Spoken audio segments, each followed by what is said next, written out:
Good morning to you all. Peace and blessings to you all. What's going on?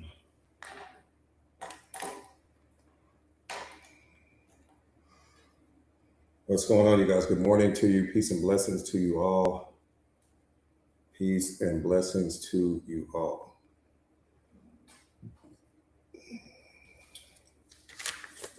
T Ben's got my Tara in the building. Let's go, Tara. Let's get it, beloved. Time to change the world. Got to change yourself first, but we're going to change that bad boy. I can guarantee you that. Yeah, we changing it. Moni, what's up, beloved? So good to see you. Good morning to you. Happy Tuesday. Happy Tuesday. Yes, we are changing the world as we speak. We are raising consciousness all across this planet as we speak. It's a beautiful thing to witness. Wilder, what's up, beloved? So good to see you. Good morning to you. Rocco's in the building. Let's go, Rocco. We are changing the world as we speak, you guys. I love it. I love it. Celebrate yourself in this moment. Celebrate yourself in this moment. Good morning to you all. Peace and blessings to you all. Moni, thank you for that, beloved. Jordan, I see you. Wet's in the building. What's up, beloved? So good to see you. Star, so good to see you. Lamika, what's up, beloved? So good to see you. Good morning, good morning, good morning. What's going on? Be where your feet are. Be where your feet are. Mr. Enjoy Life, I see you. What's up, Eddie? Got my Maywood in the building. What's up, beloved? So good to see you. Joseph's in the building. Let's get it. So good to see you. I appreciate the gifts, you guys. Cynthia, thank you so much. I appreciate the gifts. I appreciate everything. Do not renounce anything. B57, what's up, beloved? Do not renounce anything. You suffer when you do. Do not renounce anything. Your job is to see through everything. Everything in your life right now is either adding value to you or it's taking value away from you.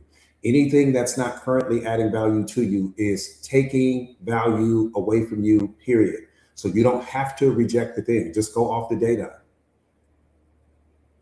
Just go off the data. You don't renounce things because whatever you renounce, that means you're fighting it. Renounce means to reject. So when you reject something, you're giving it power. You're giving it as much power as you use in the fight. You got to receive your demons. Don't ever fight the demon. You receive the demon. When you receive the demon, it makes it powerless. Rosie, what's up, beloved? Queen Ella, I see you. What's up, beloved? So do not renounce anything. See through everything in your life right now. So don't see through your illusions. Don't see through the fantasies. Don't see through the one day they might become stories. Just look at everything in it as it is currently constructed. That's the problem. We don't see reality. We only see our thoughts about reality, and that's why we suffer. Paulina, what's up, beloved? Sandy's in the building. What's up, Sandy? So good to see you, beloved. Siobhan, I see you. Whip Girl, I see you. What's up, beloved? So good to see you. Do me a favor real quick, you guys, and share or repost the live to your stories. If you haven't already done so, please share or repost the live to your stories. If you haven't already done so, please. Baddest thing on the planet is you. I dare you to believe it, because if you don't have a problem believing in your depression, believe in yourself. If you don't have a problem believing in fear, give that same belief to yourself. If you don't have a problem believing in anxiety, give that same belief to yourself. If you don't have a problem believing in fear, give that same belief to yourself. Because the last time I checked, those things require belief too. Fear can't be there unless you believe in it. And depression can't be there unless you believe in it. Your past can't be there unless you believe in it. The future can't be there unless you believe in it. All of these things require belief. So if you're so busy giving your belief away to everything else, give it to yourself first.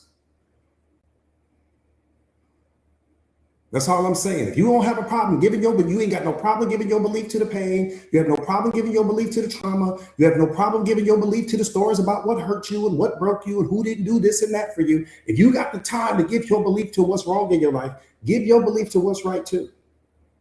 We can't be one-sided with life here. We got to get out of that.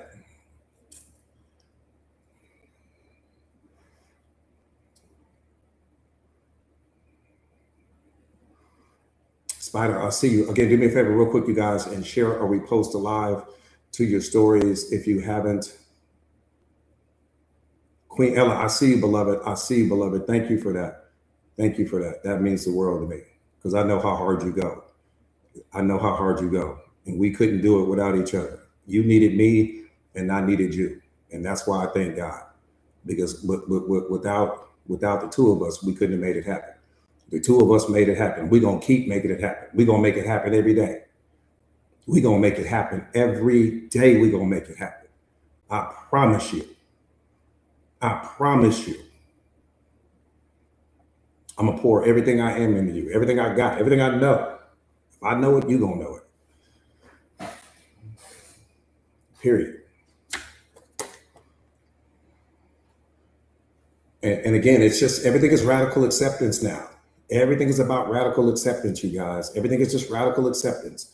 No more villains and victims in the story. No more they should have done for me moments. No more they didn't give me enough moments. What you got to understand, you guys, we talk about this all the time. We're all doing life for the very first time. We are all doing life for the very first time. There was no instruction manual. There was no blueprint to follow. No one had it all figured out. And the people that had access to you didn't have the emotional intelligence and the self-awareness. They didn't have the emotional capacity to give you what they couldn't even give themselves. Your parents, your grandparents, aunties, uncles, whoever it is that raised you was doing life for the first time. Look how long it's taken you to figure it out. You still ain't figured it out. And I'm going to tell you what's crazy. What you have access to currently, they didn't even have access to. You get to sit in your home or sit in your office or wherever it is you are, and you get to study self-awareness for 2 and 3 hours a day. They didn't get that. Your parents didn't get that. Your grandparents didn't get that. They didn't have somebody pouring into them like you got poured into you right now in this moment. Come on, beloved, we're all doing life for the very first time. And not only that, they didn't have a place to go with their trauma and their pain and their shadow and their suffering and all of the wounds that they had. Because that back during that time period, they were taught to just suck it up. They were told, stop complaining, especially if you were a man. You didn't get to talk about your pain and your trauma. There was no one for you to talk to. Because as men, we were programmed and conditioned to not cry. Say it with our chest. Stop being sensitive. Stop being weak. You acted like a female. All these other things like that. That's probably why your dad was so tough. All that love that you really wanted to get from him, he really couldn't give it to you because it was programmed out of him. He didn't know how to be soft for you. He didn't know how to hold you emotionally. I'm just keeping it solid with you right now. There's no one to blame. Get all of the villains and victims out of your story. One more time. We are all doing life for the very first time. And most of us are still trying to figure it out. Even with all of the technology that you have access to, you still ain't figured it out yet. So if you haven't figured it out, how is your parents supposed to know?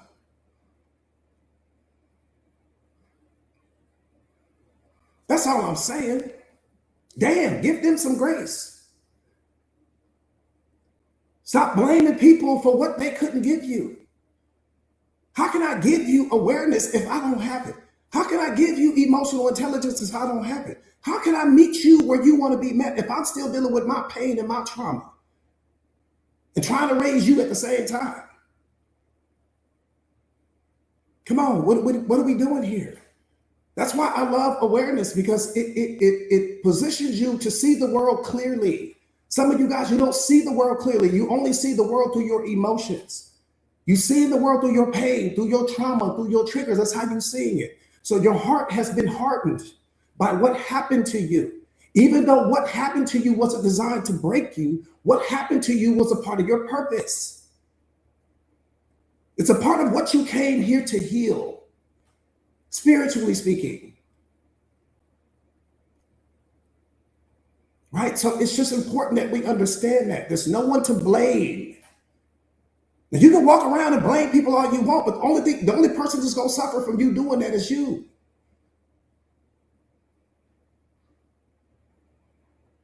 There's no one to blame, right? That part right there, T-Benz, that part right there, beloved. Becky, what's up, beloved? So good to see you. Essence, so good to see you. Good morning to you. Yeah, there's just, I'm telling you, Red, what's up, beloved? So good to see you. So good to see you. Yeah, just freeze. Just look at what I'm saying. This is not bumper sticker talk. This is not water cooler talk. We're all doing life for the very first time. And some of us are just now starting to figure it out. Just now. After 40 years, 30 years, 50 years, 60 years, just now figuring it out. With all of the technology, we still just now figuring it out. Your parents didn't have that. Your mom didn't have a place to turn like this. Was no mindset masters back in her time period. Was no TikTok back in their time period. Come on, what are we doing here?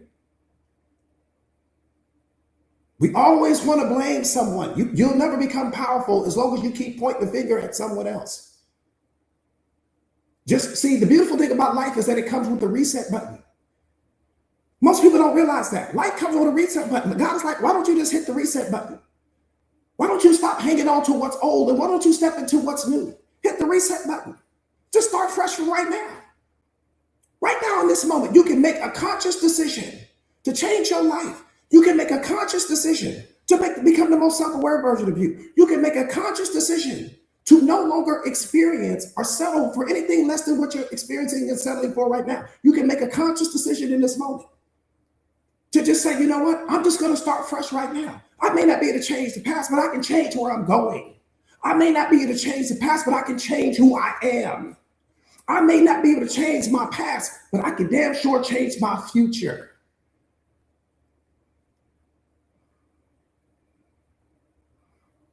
That's what God is saying. He said it comes with a reset button, pivot. If you don't like your life right now, you ain't gonna like it 5 minutes from now either if nothing changes. If you don't like your life now, you won't like it 5 minutes from now, 5 months from now, or 5 weeks from now, if you don't change the mindset that created the life that you no longer love.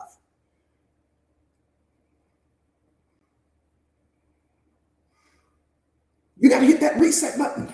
Quick, boom, brand new me. No more villains and victims in my story. Not blaming anyone anymore. I'm starting from here. Now, what's your excuse?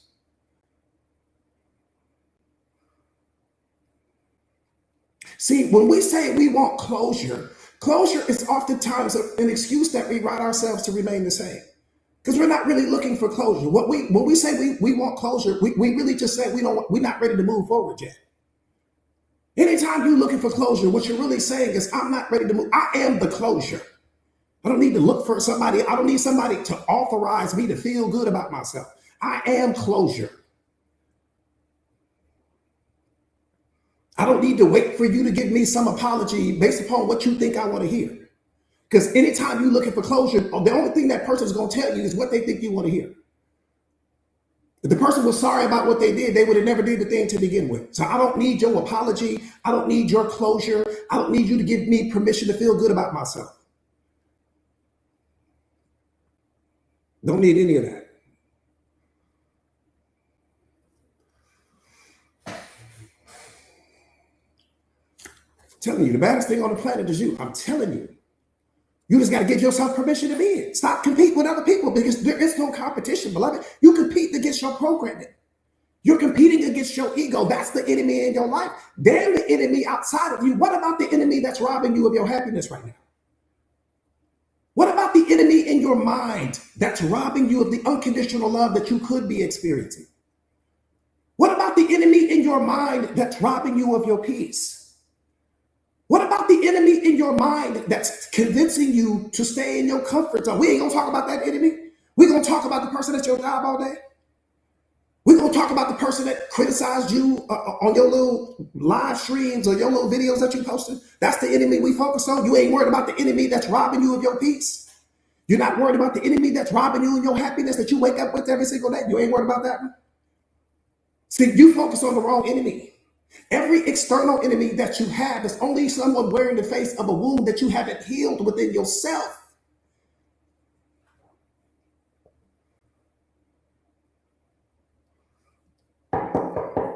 Truth just pulled up in a Ferrari. Drop. Truth just pulled up right now.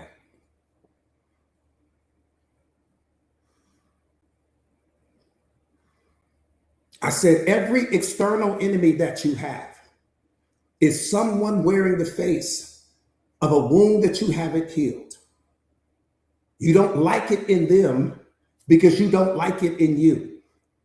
This is why we run from ourselves. This is why we don't deal with our pain. This is why we chase other people. Anytime you're chasing another person, anytime you're looking for love outside of yourself, you're only looking to fill a void in you that you don't know how to feel.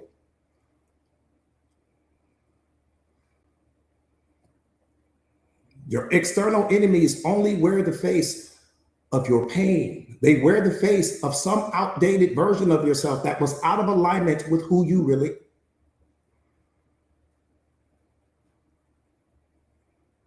You don't see it. Just a key. What's up, beloved? You don't see it. I'm just asking. You don't see it. Iris, what's up, beloved? KB, what's up, beloved? Queen, I know you see it. Think about what I'm saying, Queen. Think about what I'm saying, beloved. Think about what I'm saying. Let me talk to Queen real quick. Let's just say I show up pretending. Right? I'm pretending to be somebody I'm not. I get into it with somebody because I'm pretending. Well, guess what? That altercation happened because I wasn't being authentic to me. Because had I showed up being authentic to me, had I showed up being 5-star respect, 5-star unconditional love, 5-star belief, everything I was supposed to be, I'm in alignment with I would have never even been in that situation. So because I show up pretending, because I'm showing up being something that I'm not, promoted myself, some edited version of myself, me and this person then had some situation, some disagreement, some falling out, because I was never being true to me. And that's what I'm saying. And so anytime that you have an external enemy, the external enemy is someone wearing the face of some version of yourself that wasn't true and authentic to you. When you are who God created you to be, there are no more enemies in your life. You ain't gonna have another enemy because you ain't gonna ever be in an environment. You ain't gonna ever give people access to you like that. Because the moment that your presence isn't honored, you're gonna be out the door. Hey, we don't need to talk about it. We don't need to huddle up. I don't need you to call me or text me. The moment that my presence is no longer honored, I'm out. Not 5 minutes after I think about it. Not, oh, why'd you say that? Not, oh, why did you disrespect me? Not, I didn't deserve that. I'm out immediately, or I'm disrespecting myself. For every moment that I remain in your presence after you disrespect me, I disrespect myself infinitely more than the disrespect that you projected onto me. We ain't doing the truth today. I'm just asking. We ain't doing it. I'm just asking. Truth is not welcome to this party. We ain't doing the truth. Truth can't come. Even though the admission free, truth can't get in.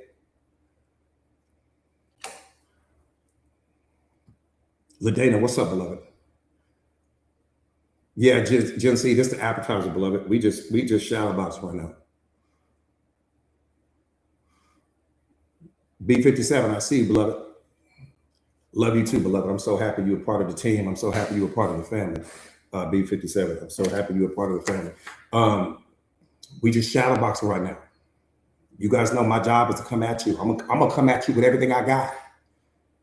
Because once you shadow box with me, you're gonna run circles around everybody else. I already know some of you guys, especially you guys that's been with me for a year and longer, man, can't nobody stand in front of you. Tell me who can stand in front of you. Tell me who can really stand in front of you and go bring the break. T-Biz, I know they can't stand in front of you. You got to turn your awareness down. I don't give a damn who you talking to. Rocco, I know they can't stand in front of you. Cefe, I know they, come on, man. What we talking about here? Red, come on, I know they can't stand in front of you. I'm going to turn the awareness all the way down. I'm going to meet you where you are because you can't meet me where I am. And that's not arrogance, that's alignment. And that's what God is saying. He's saying, transform yourself into something so powerful that the truth is the only language you speak. I speak truth. If you can't handle the weight of my truth, that belongs to you. Ain't got nothing to do with me, beloved. Become something so powerful that people can't afford to walk away from you, can't afford to lose me. I'm not something you can afford to lose. You can lose that diamond because you probably got insurance on that. They're going to give you another one. Then you can't put insurance on me. This is what I'm saying to you. Become something so powerful that people can't afford to walk away from you. If people can't afford to walk away from you in this moment, you still got work to do. Doesn't mean you're a bad person. It just means that you still got work to do. I can't walk away from God. That's how powerful he is. Can't walk away from it. Don't even want the thought alone, damn near upsets me. And that's what he's saying. Build the asset called you. I gave you something to build. Build it. When people meet you, turn it into a TED Talk. You are the experience. You step into that car becomes an office. You step into the house becomes a building. You go for a walk in the park, it becomes a motivational seminar.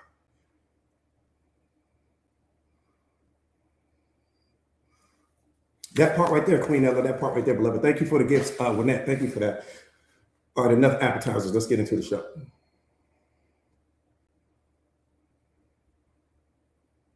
Yeah, I'm telling you, beloved, I'm telling you, we running the wrong race. We in the people race. It's purpose over people, but people are the purpose. But they don't become the purpose until you discover your purpose. See, why do we suffer? Because we've got that formula all wrong. We put people first, purpose last. So most of us, we didn't met all the people in the world, but we still haven't discovered our purpose. You got people all in your phone right now. You know more about the people in your phone than you know about your purpose. You don't see that as a problem? When God is saying your purpose is the only reason why I created you. I didn't create you to go kick it. I didn't create you to jump in all these relationships with people that can't meet you where you want to be met because they can't meet themselves. Everybody's showing up pretending. Everybody's showing up as this edited version of themselves. Everybody's selling some dream.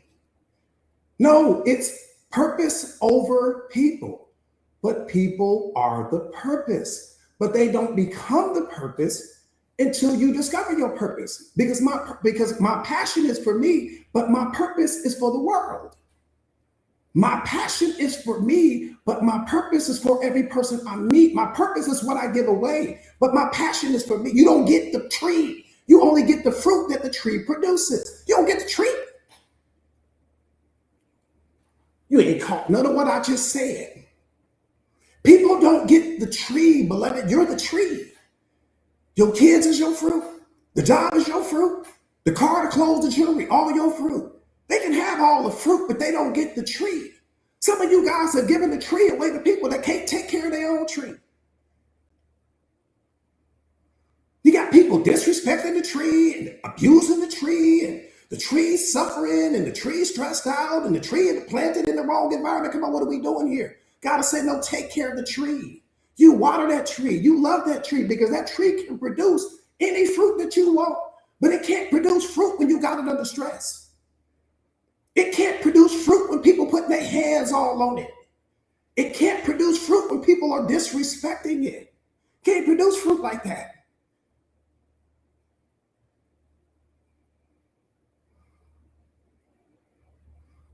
Can't produce fruit like that. I don't know a tree in the world that can produce fruit under those conditions. No, you can't have the tree, but you can benefit off of what the tree brings to the table, but you don't get the tree. Give a damn how special you think you are. You don't get the tree. The tree belongs to God. The tree don't even belong to me. How I'm going to give you something don't even belong to me?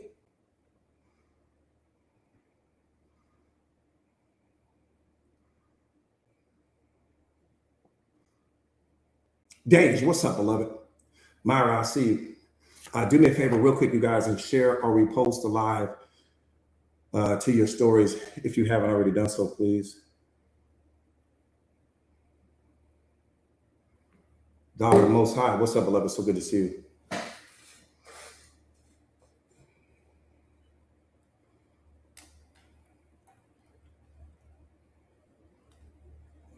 Fit by Millie, come on, beloved. Come on, beloved. Come on, beloved. Come on, beloved. The lamp is not designed to shine on itself. The sun does not shine on itself. You know, and it's crazy, you know, that you say that, because you know, we can benefit from the light that comes from that lamp, but you don't get to have the lamp. Just benefit off the light. Is that not enough? Is it not enough?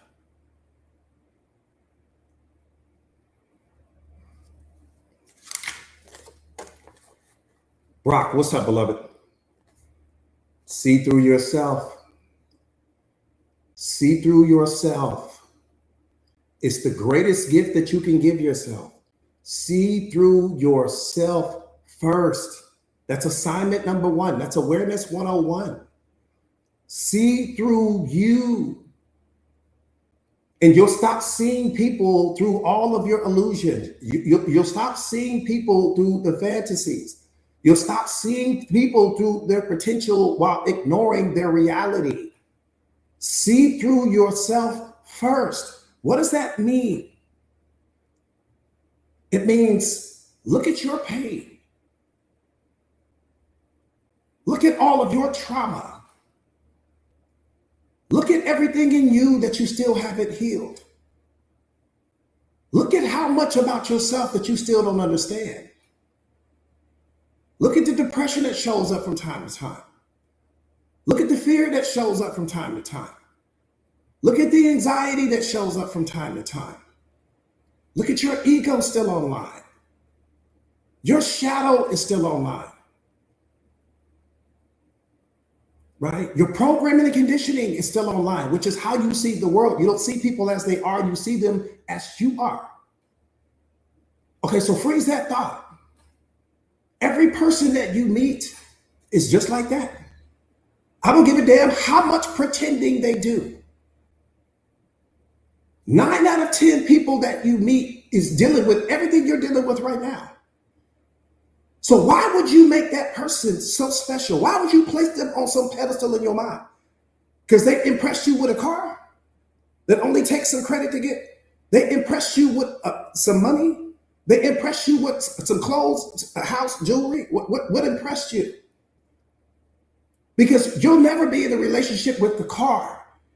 You're never in the relationship with the money. You're not in a relationship with what they do. You're in a relationship with what they are.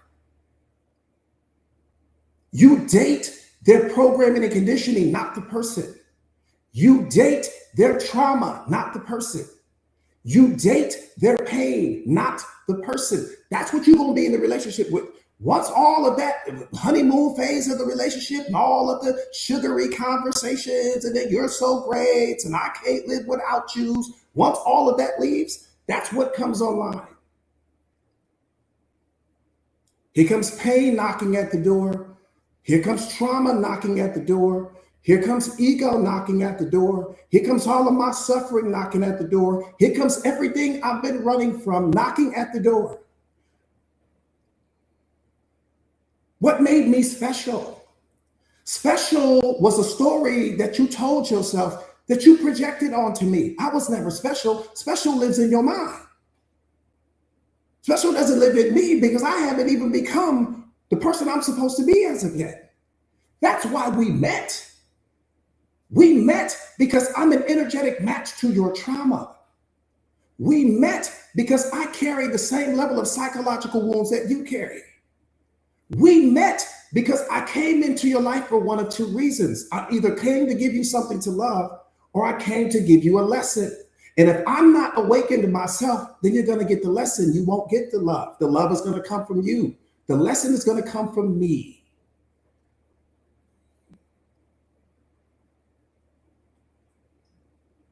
I wonder how many people caught that. I wonder if you caught that. Trina, what's up, beloved? Chantel, I see you. Carrie 601, I see you. Whip girl, what's up, beloved? I see you. Yeah, it's beautiful, Dej. To your point, Dej, it's really beautiful.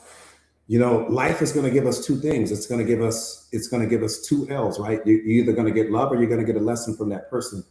Both are valuable. right? Both are extremely valuable, whether I get the love or I get the lesson from you. The lesson is only a window into something in me that needs to heal, right? Whether you're going to reveal my pain, you're going to reveal where my boundaries don't exist, you're going to reveal where self-respect doesn't exist, you're going to reveal my trauma, you're going to reveal something that I need to work on, something that currently doesn't exist in me. But we've been programmed and conditioned to make relationships about date nights and honeymoons and let's go get marrieds and pillow talking and binge watching Netflix and let's move in together. And we've made it about things that it has nothing to do with. Do we get to do those things? Of course we get to do those things, but I'm getting two things are getting ready to happen. Like I said, I'm either getting ready to get the love or I'm going to get the lesson. The love is always going to come from me, but the lesson is going to come from the person. And most people repeat the same cycles. That's why most of your relationships end the same, because you never learned the lesson, because you were so caught up on what the person didn't give you, on what they didn't do for you, that you never learned the lesson. The person was only revealing you back to you, right? Where you needed to heal, where your boundaries didn't exist, where emotional intelligence didn't exist, where your self-worth didn't exist, where self-respect did not exist. Because if all of those things were online, there would have been no toxic relationship. There would have been no narcissist, because there wouldn't have been anything for them to reflect. See, once you heal, there's nothing to reflect, which means that every encounter that you're going to have with a person is just going to be pure love, because you're in alignment in that moment. When you're out of alignment, meaning that you just haven't become the most powerful version of yourself, and that's okay, people can only reflect what you still need to heal. And oftentimes people are going to reflect your love template, because your love template is broken. What's your love template? Your love template was programmed. It's how you learned what love is. We all have a different love template. There's no two people on this live stream that have the same love template. Again, your love template is the brand of love that you learned during childhood from your parents, your grandparents, society, whoever it is that raised you, right? And what you observed as a child is what was programmed into your love template. And so when you go out in the world and you meet people and you get excited about a person that you see, the only reason why you get excited in that moment is because your nervous system has identified someone that can help you heal that love template. That's it. So all of the butterflies that you experience and all of the adrenaline that you experience in that moment is just your nervous system's way of notifying you that it's found a perfect match to your love template, because your love template is the first thing that needs to heal. Because your love template is out of alignment with divine love, your divine being. So you're not walking around with divine love. You're walking around with the type of love that was programmed into you. And maybe your parents weren't around a lot. Maybe they didn't tell you they love you a lot. Maybe they didn't show you a lot. Maybe they abandoned you. Maybe they neglected you. Maybe they fill in the blank. But that's how it works. And so every person that you meet, you're only attracted to that person because they're an energetic match to your love template, period. Every person you meet. That part right there, T-Benz, that part right there. That part right there, Lamika, absolutely. Does that make sense? Does everybody understand that? Did I break that down? Do you guys understand that? Or is anybody that's, again, do me a favor real quick, you guys, and share or repost a live to your stories. If you haven't already done so, please. So instead of you saying, oh my God, he's so fine. Oh my God, she's so pretty. Oh my God, he's so this and she's so that. Pause for a second. Pause for a second. Because if you're not fully healed in that moment, that person is the perfect match to your love template. And they're getting ready to come into your life and reveal something to you, something that's going to help you heal your love template. To get your love template, my love template is a match for divine love right now. But it wasn't in the beginning. It wasn't in the beginning. Does that make sense? All right, let's get busy, getting busy.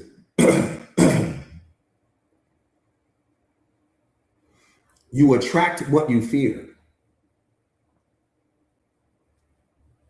You attract what you avoid. You said, how do you know when you, great question, Fit by Millie. Great question, beloved. Great question.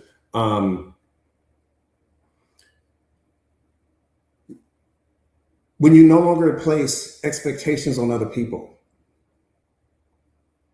when you no longer have villains and victims in your story, when you fall in love with who you are in this moment, when you become good enough for you exactly as you are currently constructed, not after you lose the weight, not after you get a little bit more fit, right? Not after I get the promotion or I get the job. I've fallen in love with who I am. I've fallen in love with my story. I've fallen in love with my past. I don't need an explanation anymore. I'm not looking for love outside of myself because I understand that the love of my life is the fully healed version of myself. I understand that every person is fighting a private war in their mind that I don't know anything about. So I don't place expectations on people. How unfair of me to need someone to walk, talk, act, and think in ways so that I can feel whole and complete because I'm already complete. I let people be who they are and I watch what they are. I don't look at the person anymore. I look at their patterns because their patterns reveal who they really are. What they say only reveals who they pretend to be. So I look at the patterns, but I don't need anyone to be anything for me anymore, right? And I've fallen in love with who I am, and I've fallen in love with who I used to be, and I'm in pursuit of who I am becoming. I don't need anyone to be anything for me anymore. See, because when you get to that place, you understand that people can only enhance what's already there, but they cannot create what's missing in you. They can enhance it, which means that if happiness is there, they can enhance it. If unconditional love is there, they can enhance it, but they can't create what's missing. And we jump into relationships with people looking for people to fill voids that they don't have the power to fill. And then we blame the person for what they couldn't do and what they couldn't be and what they couldn't give us, but they couldn't be those things for themselves. And so, when you are moving, when my love template becomes healed, my heart is no longer hardened toward any person, toward anything. I have the highest level of sensitivity for every person that I see because I understand that most people that I attract into my life are just people that reflect who I used to be, not people that reflect who I am. And that's how I measure my growth, not through competing against people, but through seeing, hey, I used to be that person. Right. And so, it's when I meet people, again, I meet them where they are. I don't need them to be anything for me. So I can fully enjoy the person. Let me give you the best example of that. Let me give you the best example of that. When you go out in nature, let me tell you why you love nature. You love nature because you don't expect it to be anything for you. You don't expect it to be anything for you. You let the trees be the trees. You let the plants be the plants. You let the flowers be the flowers. You let the animals be the animals. And you don't expect anything. But when it comes to people, we don't move that way. We need them to be this, and we need them to be that, and we need them to be this. All of a sudden, we got all these expectations. When you go to the beach, you don't need the beach to be anything for you. You don't say, oh, I need the water to be bluer, or I need the waves to come in higher. I need the sun to shine a little brighter. We don't do that. You just accept everything as you are, as it is. And as a result of that, you have the best time of your life. Okay, well, look at people through that same filter. Stop needing people to be things for you that you fail to be for yourself. If you're not the thing for yourself, you can't blame them for not being what you are not for yourself. Even parents, beloved, even parents, it doesn't matter who it is. You just, again, because expectations are the mother of suffering. The moment that that person does something that's out of alignment with what you expected, you're going to punish yourself and you're going to punish the person. You're going to have all this anger and all of this resentment because they didn't live up to your expectations. But look how many times you don't. Look how many times you fail to live up to your own expectations.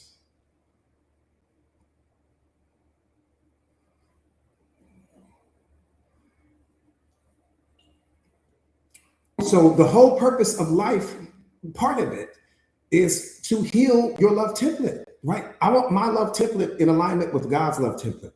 So how does that happen? I don't judge people anymore. I sit my judgments down.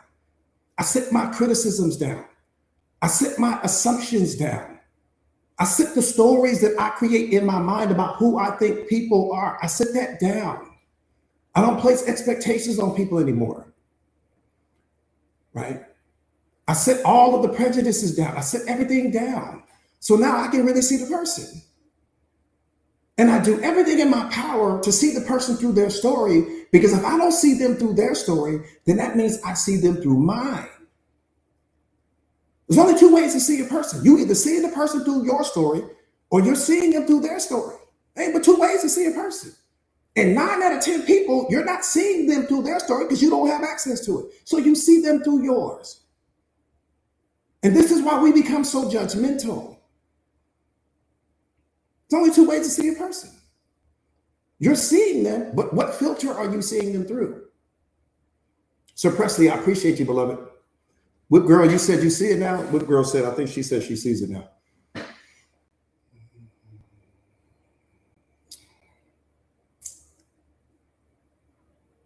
That part right there, honey, man. Fit by Millie, you're so welcome, beloved. Hopefully that makes, some of what I said was directed toward you, Millie, and some of what I said was just general, right? It wasn't, all of that wasn't directed towards you. Hopefully you understand that. But I just, again, you've got to heal your love template, beloved. And once you do, you will only attract people that are a match to that. But I can't heal my love template if I got prejudices and assumptions and all of these judgments about people that I don't even know, my criticisms and all of these things like that. Like I'll never heal my love template that way. I've got to set all of that down. And let me tell you why that's so important. Because when you came into the world, your love template was perfect. Go back to the beginning. When you came in this world, your love template was perfect. It was perfectly aligned with God's. Why do you think you had the unconditional love in you and the happiness in you and the joy in you and the peace in you, and you didn't see people through color and all of these things like that? Because your love template was perfect. Someone programmed all of that out of you. You came into this world, your love template was perfect. I could have set you in a room with black kids, white kids, orange kids, purple kids, yellow kids, and you would have just played and had a good time. Somebody taught you to see color. Somebody taught you to see the world through the filters of your culture. Somebody taught you all of that stuff. And ever since they taught you that, your love template was out of alignment. That's just the truth of the situation. Do me a favor real quick, you guys, and share or repost a live to your stories if you haven't already done so, please. Baddest thing on the planet is you. I dare you to believe it. I dare you.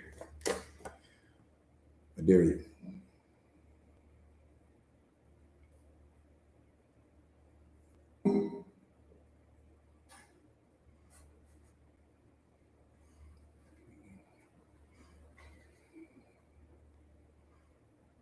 Hey, what's up, beloved? Trade, I see you. Sabrina, what's up, beloved? I see you. That part right there, Millie, that part right there, beloved, it's the difference between being childlike and childish, right? And that's, the goal is to go back to being childlike, right? But with the awareness, because that version of you didn't have the awareness, there were certain things. See, there's certain things that you don't have in this moment that the younger version of you had, but there's also things that you do have that the younger version of you didn't have. And that's what makes the integration so powerful, because there were things that God needed you to go out in the world and learn, right? There was things that your spirit needed to experience in order for you to evolve. So again, there's childish and there's being childlike. Being childish means that I still have villains and victims in my story. I blame my parents. I blame my upbringing. I blame society. I blame culture. I blame all of these things. Those people will never heal. Being childlike means that I move through I have my zest back. I have my bounce back. I have my joy back. I have my peace back. I've got the unconditional love back. I've got the happiness back. But I still I don't have the prejudices. I don't have the judgments. I don't have the criticisms. I don't make assumptions about people that I don't know. I don't see people through my story. I see them through their story, right? It's so I have everything that I used to have as a child. The difference now is that I have the awareness and the emotional intelligence and the self-mastery and the character, because the younger version of me didn't have all of those things. So I'm having fun again. I'm out enjoying the life. I'm on the beach. I'm traveling the world. I'm doing all of these things. So I've got my childlike energy back, but I don't blame anyone, right? I have everything I need to go out and heal the world. Does that make sense? May, what's up, beloved? So good to see you. So again, there's a huge difference between being childlike and being childish. Some of you guys might be in a situation with somebody right now that's really childish, meaning they don't have the emotional intelligence. They don't have the self-awareness. They don't have the self-mastery. They're angry. They're bitter. They blame their parents. They blame life. They blame society. They blame, I woke up. I grew up poor. I grew up without this. There's all these stories about why they're stuck and what they don't have. And, you know, those people are hard to deal with. I'm just going to tell you. Those people are hard to deal with. Those people are angry internally. They are angry. That part right there, Iris. That part right there, beloved. Again, do me a favor real quick, you guys, and share or repost a live to your stories. If you haven't already done so, please. Let's get busy getting busy. Star, I see you. Heavenly, what's up, beloved?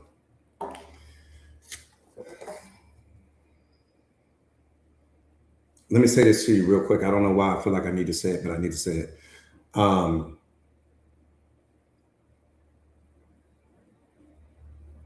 Lamika, you're so welcome, beloved. You're so welcome. For a lot of you guys, let me say it this way. It doesn't matter what other people have. It doesn't matter what they are or what they may never become. What matters is God blessed you with the gift of awareness. I don't think you realize how rare this is. I don't think you realize how much of a blessing man, he rocks with you. If you ever needed a sign that God is working in your life, you getting it right now. Man, I'm telling you, don't fumble this. I'm begging you, whatever you do, don't fumble this. It's 8 billion people walking on the face of this earth. They don't have access to this. And in fact, if you walk up and even start talking to them, they're going to look at you like you done lost your mind, because they're so programmed. They're so conditioned. They see the world through their trauma, seeing the world through their pain, seeing the world through their suffering, seeing the world through their ego. Come on, man, you got to wake up. If you're looking for any evidence whatsoever, then I can make the argument that the person you're waking up next to every single day ain't even up on this. God is allowing you to see the world as he sees it. He's allowing you to see people as he sees them. He's allowing you to elevate your consciousness above your pain, above your trauma, above your problems, above your ego. I fly so high, ego can't reach my altitude. I fly so high, pain and trauma can't reach me.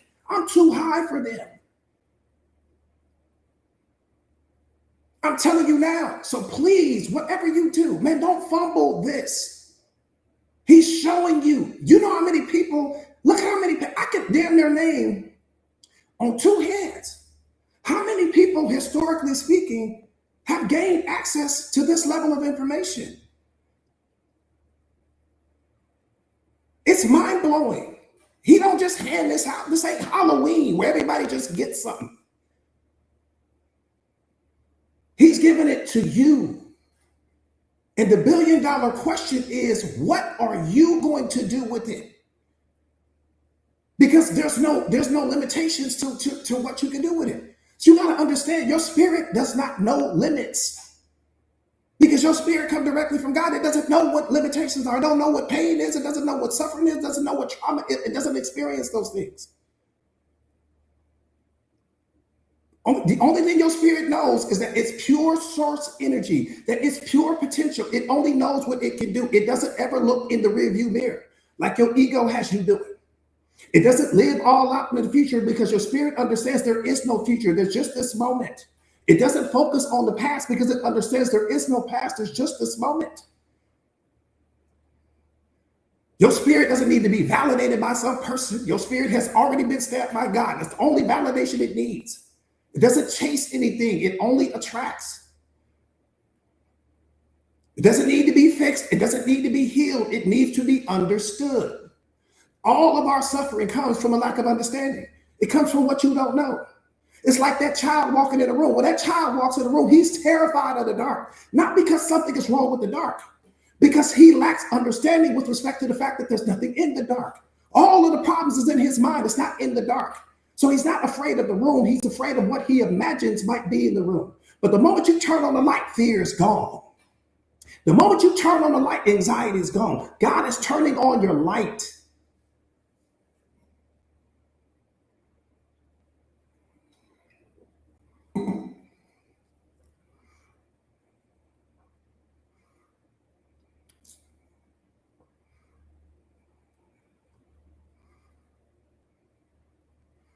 He's turning on your light.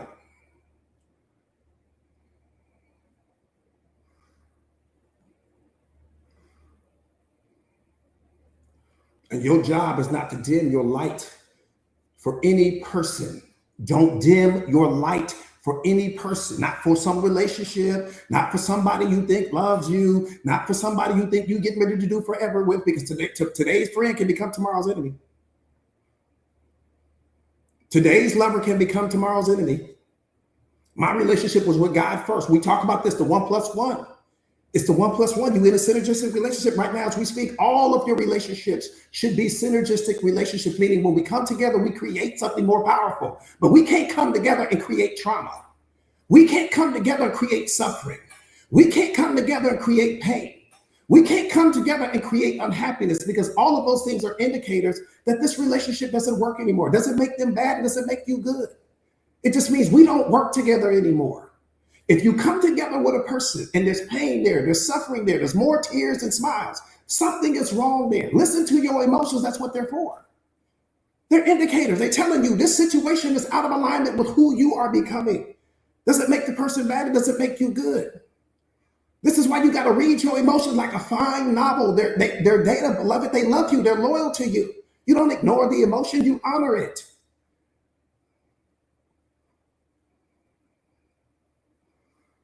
Everything is coming to keep you in alignment. Everything is trying to tell you where you are out of alignment. Everything is trying to tell you where you're not seeing the situation clearly, where you're not seeing the truth, where you're clinging to something, you're attached to something, you're hanging on to something that no longer serves you.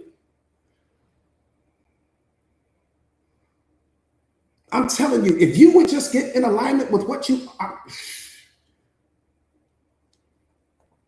I'm telling y'all, the things you can do is going to blow your mind. When you're fully in alignment, it's going to blow your mind.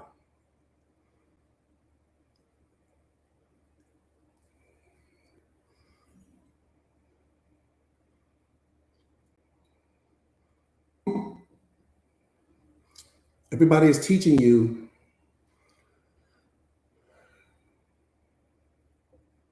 every person in your life is teaching you whether or not they deserve to be there. Everybody's auditioning it for you right now. Who's failing their audition? Let me say it that way, in the way I know you can't miss it.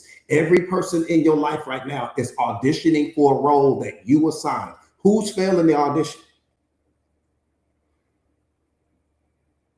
It's how you look at your life. Who's failing the audition? Thank you so much for the gifts, you guys.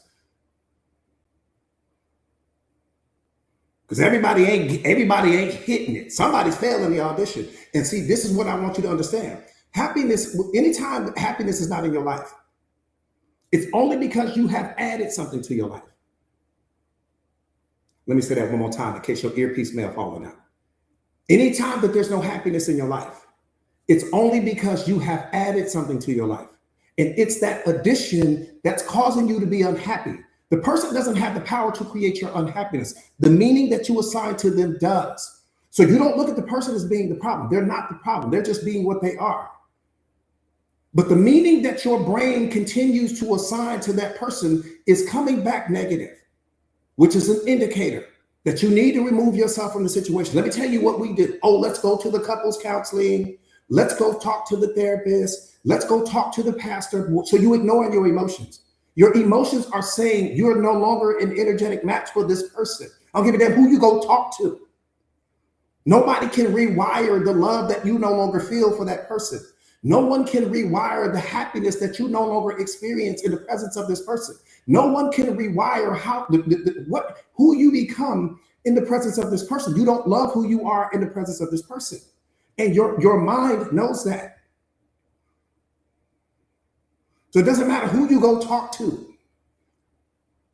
One more time, anytime. See, you got to know everything is just an indicator. Anytime that you are no longer unhappy, it's because you have added something to your life. The thing that you have added is not the problem. The meaning you assign to the thing is. Because whatever the thing is, that could be a person, that could be a place, that could be a thing, that could be some substance, that could be a friend, it could be anything. The meaning that you assign to that thing and the return that you get from that meaning is doing something to you internally. So the person is not the problem. Now, what you do after that is going to determine whether or not you suffer. Because for every moment that you allow this thing to remain in your life, you're going to suffer.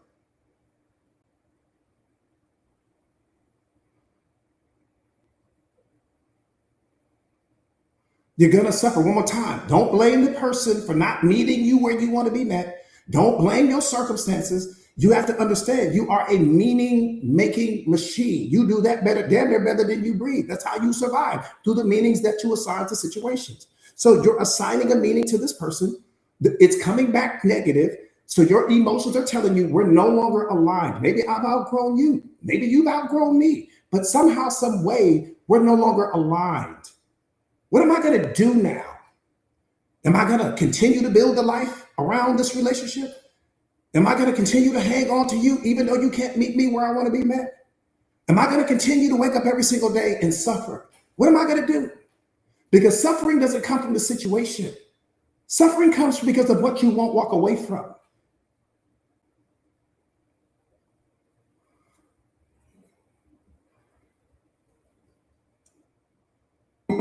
Some of you guys are suffering right now because of what you won't walk away from. Period. Full stop. Lena, what's up, beloved?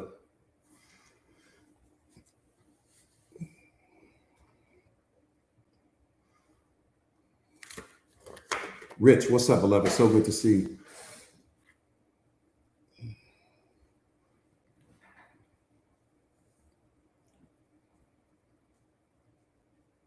That part right there, Rocco. That part right there, Heavenly, you just said it. You just crushed it with that. Like the situation is neutral. Like I said, the person doesn't have the person doesn't have the power to create your unhappiness. No person does. So you don't need to look at the person with a raised eyebrow because they don't have the power to create your unhappiness. The unhappiness is coming from the meaning, and let me qualify it. At one point in time, you used to assign meaning to that person, and the return on that meaning would be happiness and joy and love and peace and all of that. But then at some point in time, something happened. And your brain, every single moment of the day, your brain continues to assign meaning to that person. And at some point in time, that meaning started to shift. It started to change. That's what I'm saying. Maybe because they weren't showing up for you anymore. Maybe because they weren't consistent. Maybe because you caught them in some lies. Maybe because what they said and what they did were out of alignment. I don't know what happened. But my point is that as your brain continued to assign meaning to this person, it kept dropping.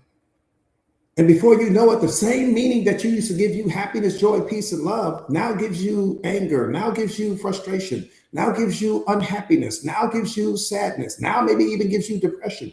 That's what I'm saying. Is the person the problem? No, the meaning changed. Do me a favor real quick, you guys, and share or repost a live to your stories if you haven't already done so, please. We ain't even started the live, man. Let me start this live and quit playing. We haven't even got started yet, man. This is crazy. Percy, what's up, beloved? That's fam right there. That's fam right there. Again, do me a favor, you guys, and share it. Sandy, thank you, beloved. Yeah, yeah, you are the problem. I love it. I love it. You are the problem. Ronnie, thank you, beloved. Rocco, I've been freestyling for the last hour, beloved. I've been freestyling for the last hour, and I've got 4 pages of notes, and I write 4 pages of notes every day, and I promise you guys, I never make it off page 1. Never made it off page 1. I'm lying. I think I do page 2 from time to time, but yeah, just mind blowing. All right, boom, let's get busy.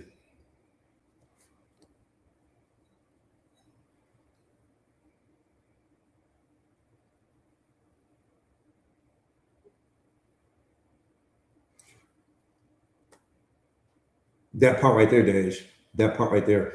That part right there.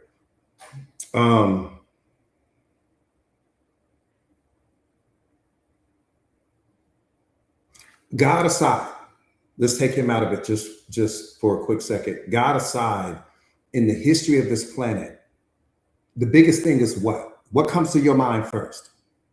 Just give me whatever it is that comes to your mind first. In the history of this planet, God aside, take him out of it. The biggest thing on this planet is what?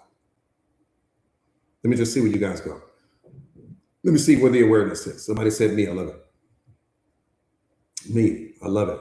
Money, I see Miss Thing. Love, I see Miss Thing. The puzzle, humans, me, heavenly consciousness. Come on now. No, you've been studying. Me, I love it. Love, Lourdes, I see you. The self, I love it. Jesus, love it. Divine consciousness, love it. Attention, come on. Ooh, ooh, ooh, ooh. She hit me with a curveball on that one. She hit me with a curveball. Ooh, she came with that fastball on that. She said, Coach, attention. You've been studying. You listening like a mud.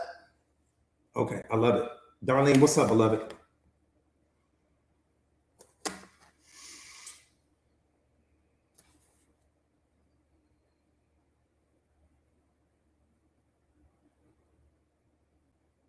Boom. Somebody said spirit. I love that. Booski, I love that. In the history of this planet, nothing is bigger than love. Money isn't bigger than love. Your worldly possessions don't compare to love. All of the gold and the diamond and the silvers don't compare to love.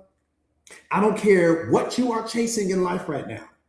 It will never be bigger than love, which means that it will also never be bigger than you because you are the human manifestation of love.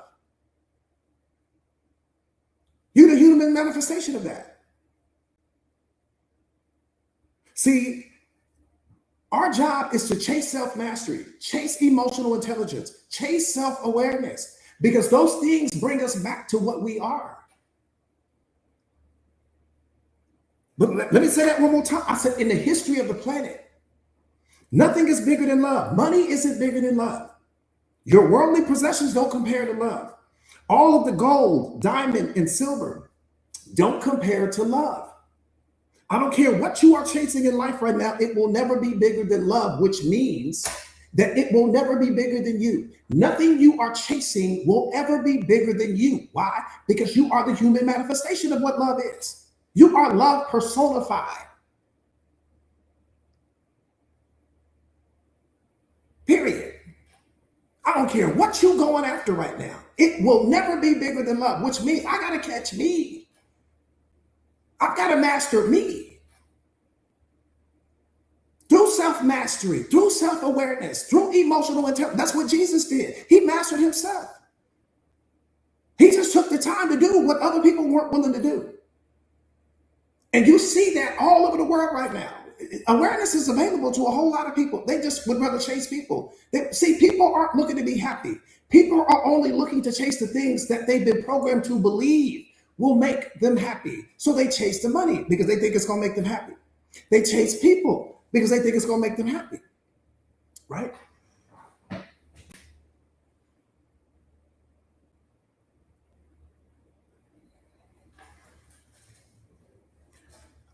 One of my spiritual masters taught me this years ago, and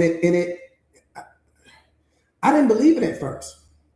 Not that I didn't believe him, but I struggled with it at first. He said, people don't want to be happy.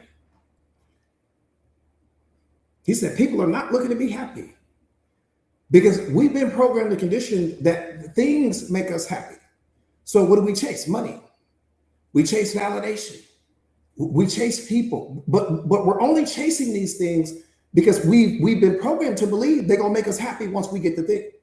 I want the banging body. Okay, you got the banging body, and it ain't making you no more happy than you were before you had it. You were excited. See, one more time, we've been programmed to condition. We confuse the two. What most people call happiness is really just the fulfillment of a desire. You went after something because you desired it. You got the thing. When you got the thing, it gave you temporary joy and excitement. And then that went away. And then the thing that didn't give you any more after that. Truth is knocking at the door. I'm just going to see who's going to answer the door to that. Truth is at the door right now. See if you're going to answer it. Iris, I'm telling you, people don't want to be happy. Eric, what's up, beloved? So good to see you, family. That's day one family. If people don't want to be happy, I'm telling you right now, they're not. Happiness is not that they chase it. They're going to tell you they want to be happy, but what they're really going after is all of the things. See, people are more focused on how their life looks than how it feels to them. That's what they focused on, how it looks. As long as my life looks like something in your mind, it doesn't matter how it feels to me. So most people might wake up every single day unhappy, stressed out, depressed, and all these other things like that. But as long as I have the external trappings of success, as long as you think I'm making it, I'm comfortable with that.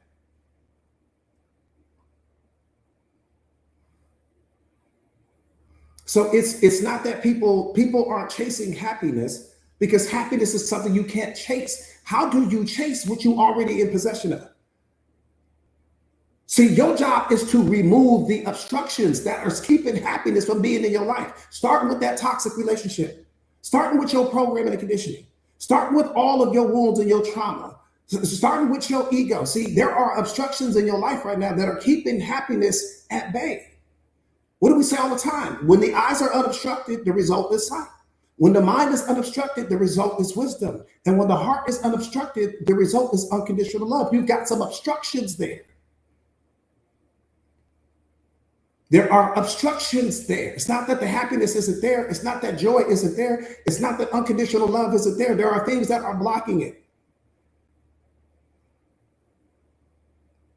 That part right there, E. That part right there. All mental, all of the roadblocks exist in your mind, but all of the walls exist in your mind. See, every time you show up small in your own life, you build another wall.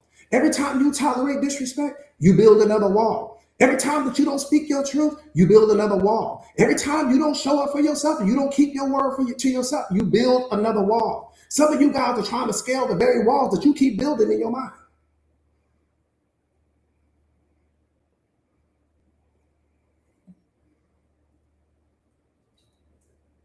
Because if I don't keep my word to me, you ain't got a shot. If I'm not loyal to me, you don't have a shot.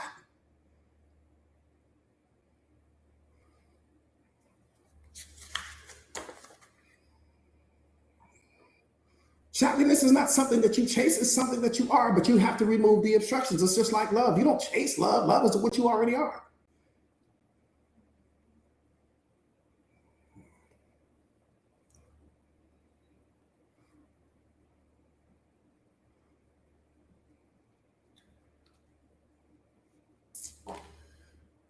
That's the whole goal, to conquer yourself. Will you love yourself enough to conquer the mountain called you. The only mountain that you have to climb, beloved, is called you. The biggest problem in your life is called YOU. It's the only mountain that you have to scale.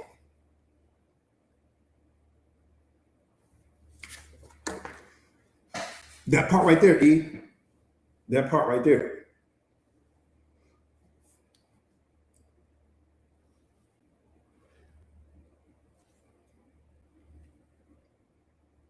That's the only thing that you have to master. That's why it's called self-mastery, but it's the thing that people run away from. You got to master you first.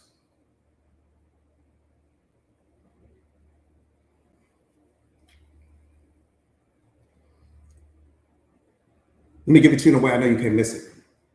You can't be anywhere without your awareness of being there. Let's turn the awareness up real quick. Let's take the elevator up a few floors.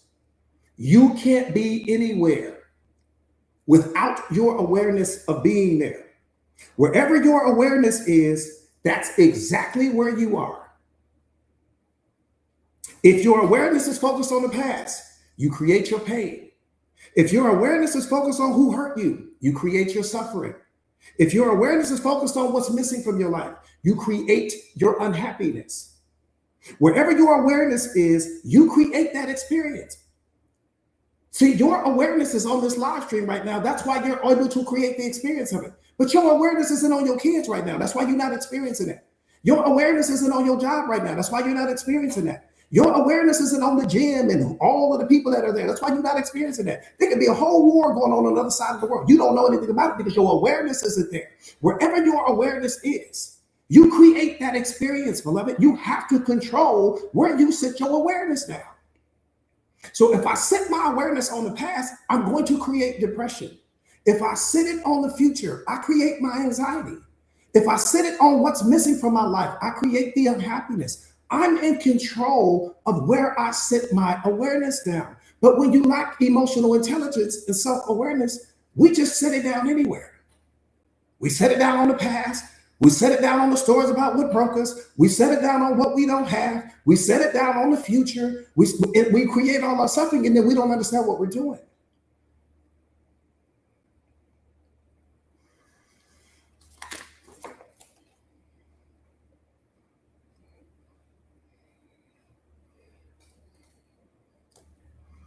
See, your physical body right now in this moment is only an experience that your awareness is having. I wonder if you're gonna catch that.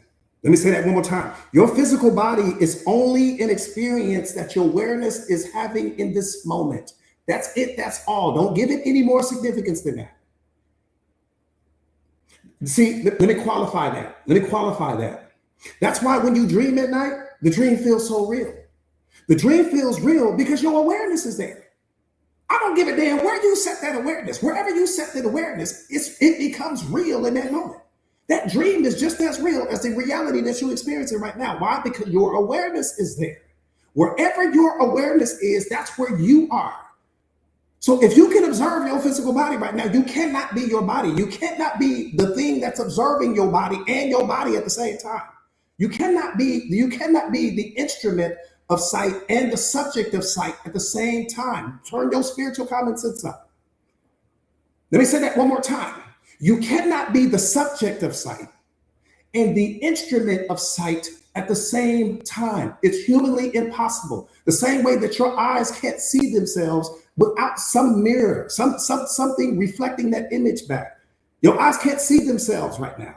Why? Because they are the instruments of sight. They can't be the instrument and the subject at the same time. So if you can observe your physical body right now, it only means that you are not.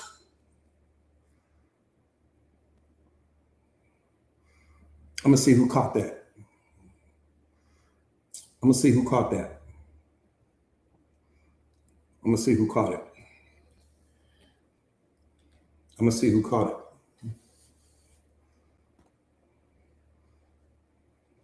Raja, I see you, beloved. Queen Ella, I see you. All of your, beloved, this is all I'm trying to wake you up to. This is all I'm trying to wake you up to. Keziah, what's up, beloved? This is all I'm trying to wake you up to. All your suffering is coming because you identify with your physical body. That's where it's all coming from right now. Why can your eyes not see themselves? They can't see themselves because they are the instruments of sight. Awareness is the instrument of everything. Without awareness, this is why you don't know what's happening at your job right now. This is why you don't know what's going on the other side of the world. Why? Because your awareness is here. This is why you don't know what's going on with some forest fire that's happening in the world. Why? Because your awareness isn't there. Wherever you set your awareness at, that's where you are. Why? Because you are the awareness. That's why you can go and have the most vivid, detailed dream. Why did that dream feel real? Because your awareness was there. Your physical body no longer felt real to you. Why? Because your awareness was no longer on it. Your awareness was in that dream. Wherever your awareness is, whatever that thing is, becomes real. Because that's who you are. You are an infinite being. Your awareness is everywhere. But whatever's capturing your focus and attention at that moment is what you illuminate at that time. So right now, you can look at your physical body. Why? Because your physical body is the object. You are subject. That's all I'm trying to wake you up to. So if you can observe your physical body, that means you are not your physical body, which means whatever it is that happened to your physical body did not happen to you, beloved. But you're identifying with it as though it did. That's where all of your suffering is coming from.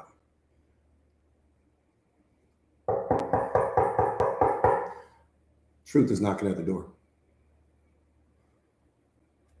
King Kev, what's up, beloved? Joan, what's up, beloved? I'm just telling you, you're the baddest thing on the planet. That's all I'm trying to tell you.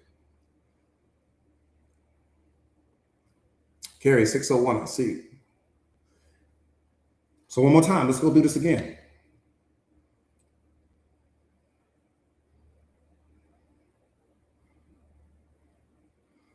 I'm gonna run through it one more time because this is something we don't want to miss. Okay, I'm gonna run through it one more time. I'm gonna run through it one more time. I got you, beloved. I'm gonna run through it one more time. I'm gonna run through it one more time. You can't be anywhere without your awareness of being there. Wherever your awareness is, that's exactly where you are. Don't add anything to that. If your awareness is focused on the past, you create your pain. If your awareness is focused on who hurt you, you create your suffering. If your awareness is focused on what's missing from your life, you create your unhappiness. Wherever your awareness is, you create that experience. That's why you're creating the experience of this live stream right now. Why? Because your awareness is here.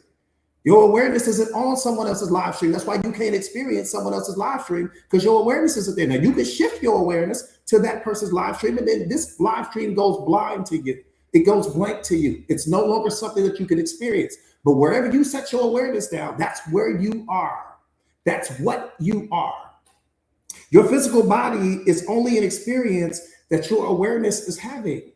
It's just an experience. Your physical body was created to house the awareness, beloved. That's it. That's all. That's why when you dream at night, the dream feels so real.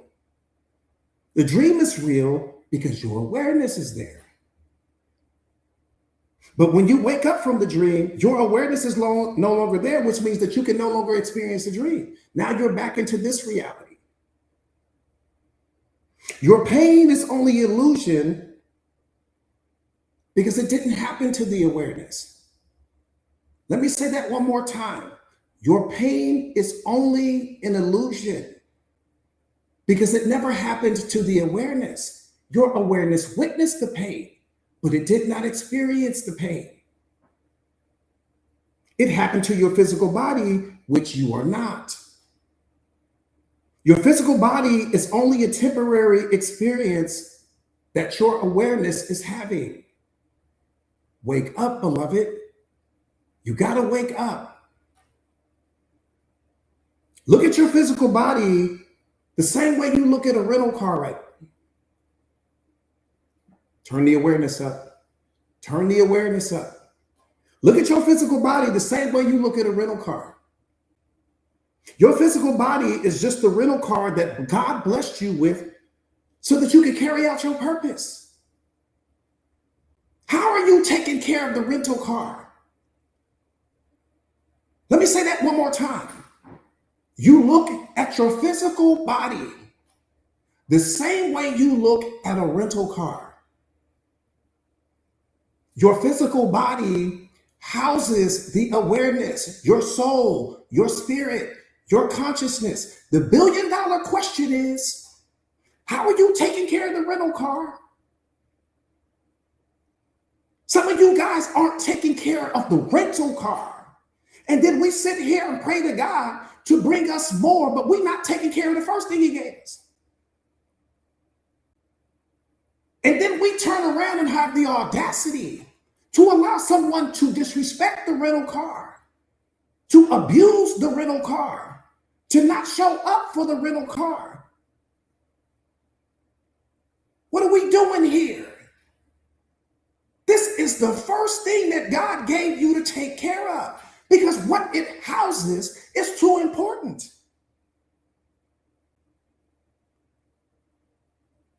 It's too important. Now, let me give it to you the way I know you can't miss it. I want you to imagine that you have this friend. The friend is wealthy. Friend got cars everywhere. But you don't have a car at the time. You kind of down on your luck.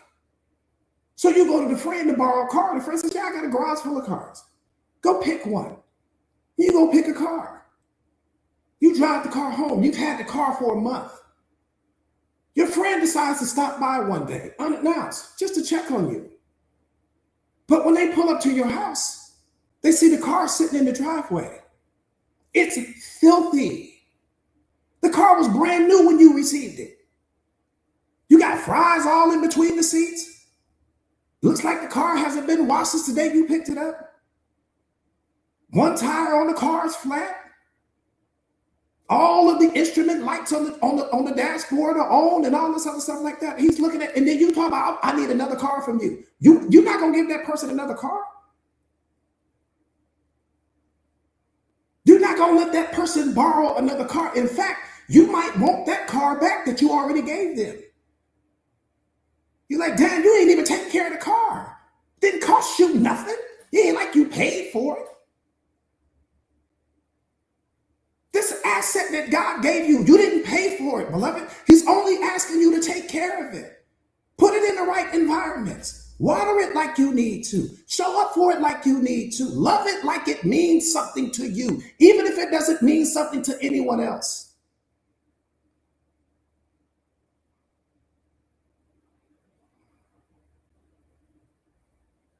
Because how you love it will determine how the world loves it.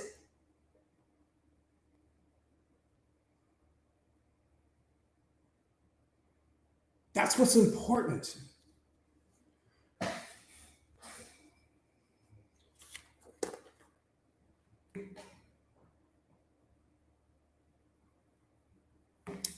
appreciate that, beloved.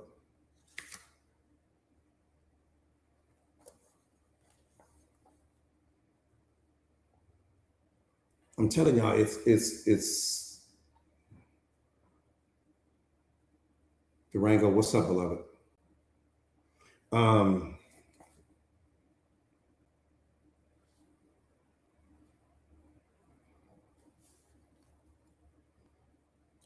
much love are you consistently showing the rental car?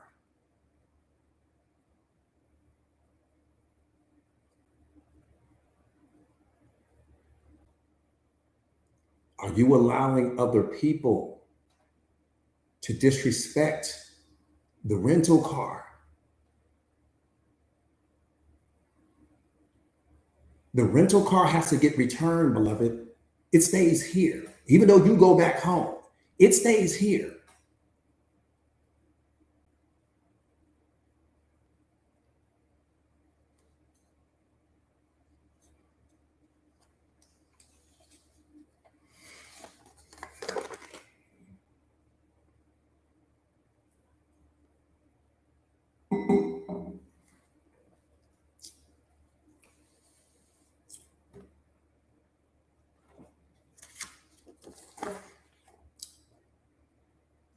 Let's talk about the highest form of everything. This is Mount Everest of awareness. Let's talk about that.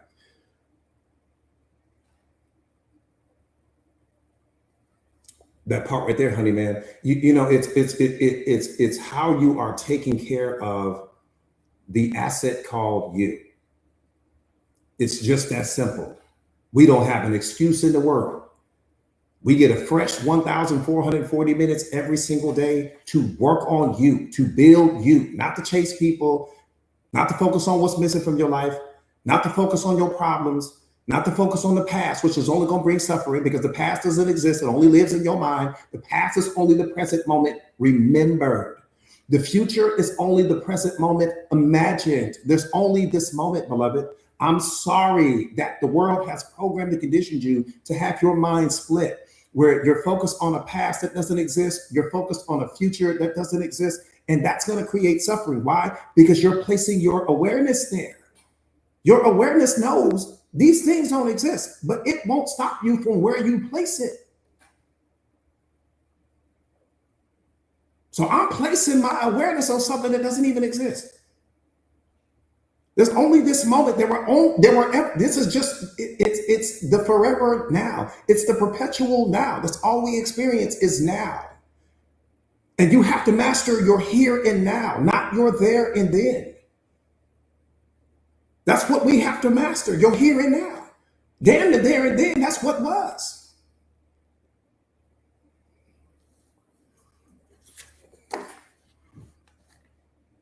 And I'm gonna tell you what's crazy. The only thing that the moment is teaching you is whether or not your awareness is online.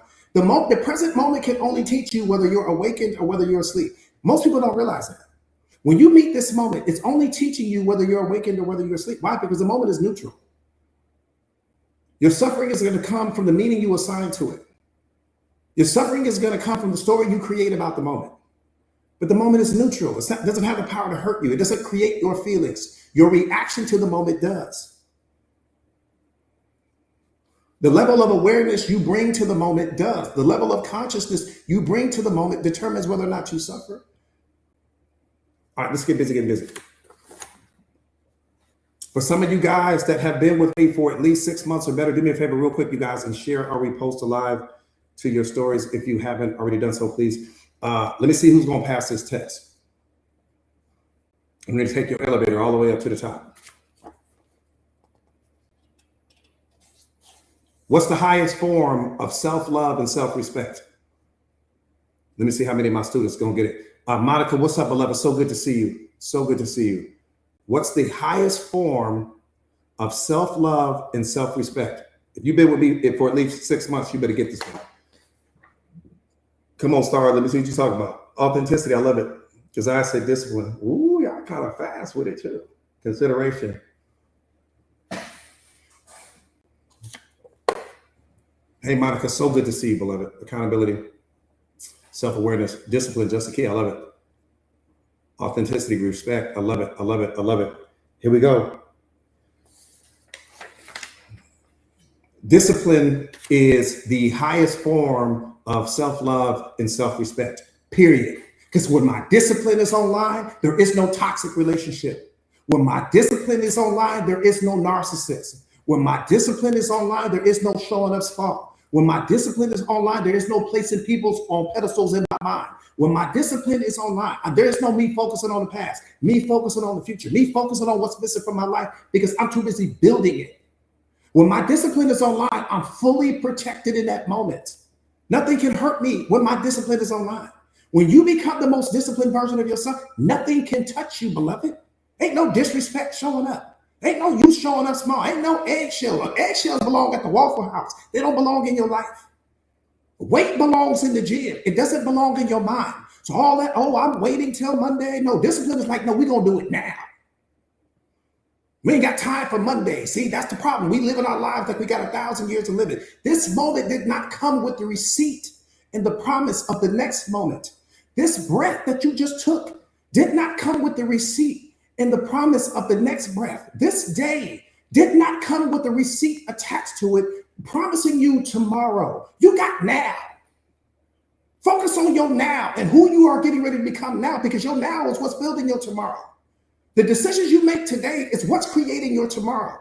So if you don't like the decisions you make today, you damn sure ain't gonna like your tomorrow.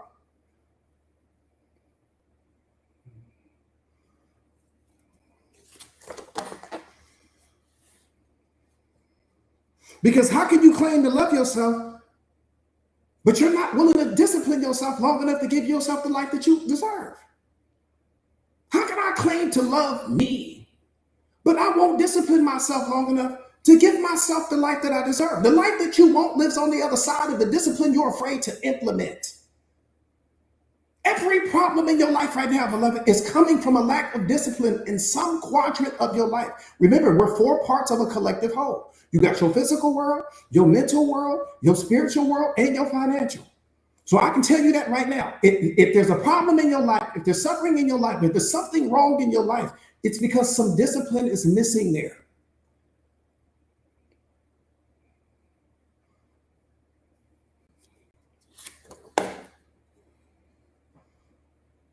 So one more time, how can you claim to love yourself, but you're not willing to be disciplined enough to give yourself the life that you deserve? We sitting here waiting on somebody else to give us the life that God gave us the power to give ourselves. How can you claim to love yourself, but you won't discipline yourself enough to walk away from what's hurting you?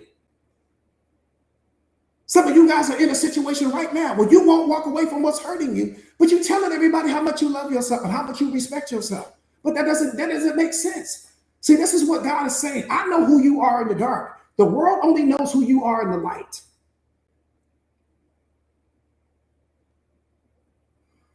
I know who you really are when no one else is watching. I know what you tolerate. I know what you settle for. And then you praying to me for a life that doesn't match the character that you have, the integrity that you have, the discipline that you have. And then you think I don't love you. It's not that I don't love you. It's that who you are in this moment doesn't match the life that you're praying for.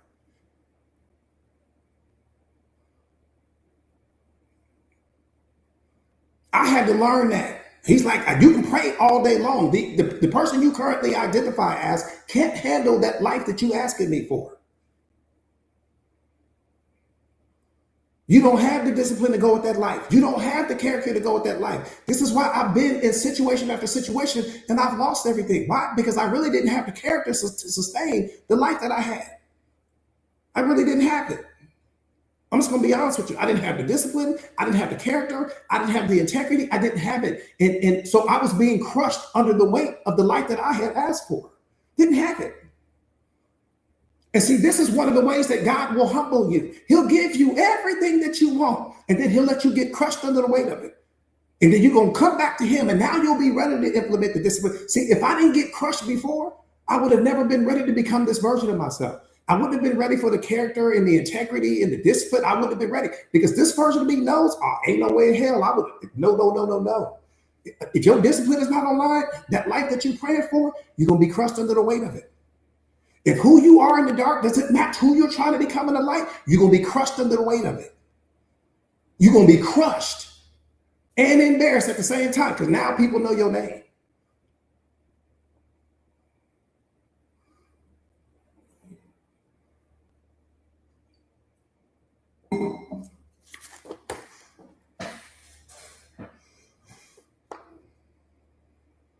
How can you claim to be your biggest fan if you're not willing to stay disciplined long enough to become the greatest version of yourself?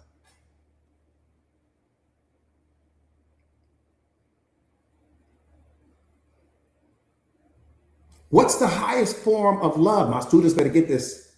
What's the highest form of love in a relationship?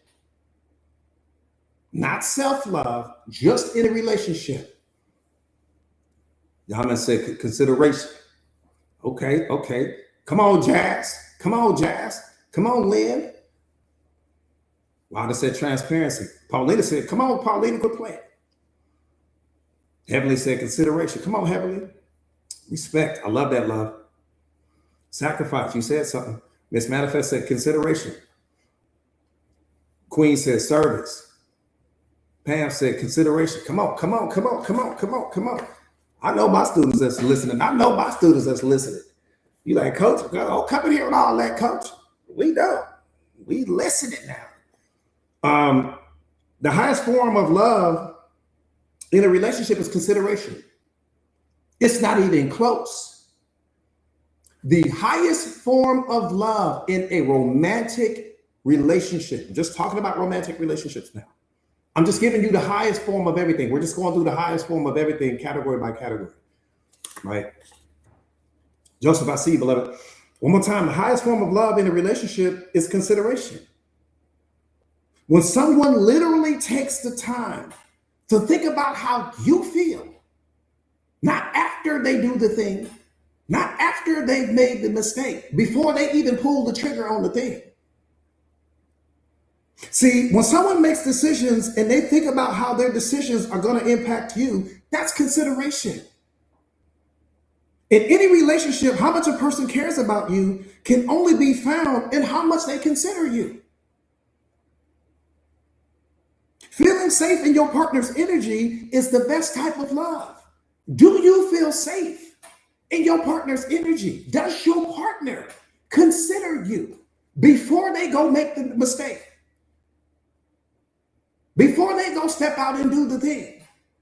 Because if you're only being considered after the fact, after they see how much pain they caused you and how many tears is rolling down your face and how much suffering is going on, well, that's not consideration. That's me feeling sorry for you.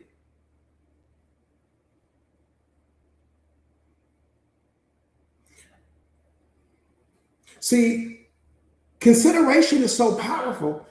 Ain't nobody talking to you, girl? She be ear. Ooh, she be ear hustling. I'm telling y'all, she be on my line. She be on my line, y'all. Names, I'm telling you, Justin Key, beloved, I'm telling you, man, ain't nobody said your name. Ooh, damn. It just be funny to me, man. I'm like, damn, I can't catch her a break. She be right there, man. I'm talking about she too self-aware. Yeah, she was giving me some of that consideration. She was like, Coach, I'm trying to consider you now. You might need something. All right. Nephew, what's up, beloved? I see you. I see you. Ben Chosen, what's up, beloved? It's just too funny, man. It's too funny. It's too funny.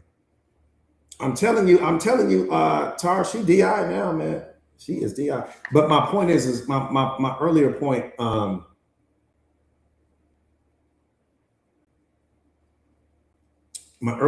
with respect to consideration, I don't know anything more powerful than that, you guys. There's nothing more powerful than consideration in a romantic relationship, because that's the thing that's going to really protect the relationship. That means that I love you so much, I care about you so much, that I'm always thinking about how my choices and how my decisions are going to impact you before I pull the trigger, not after, but before.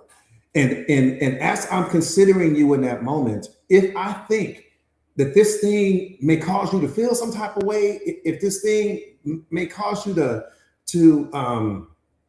just feel like like I'm not really doing things that's in your best interest at the time, I won't do it.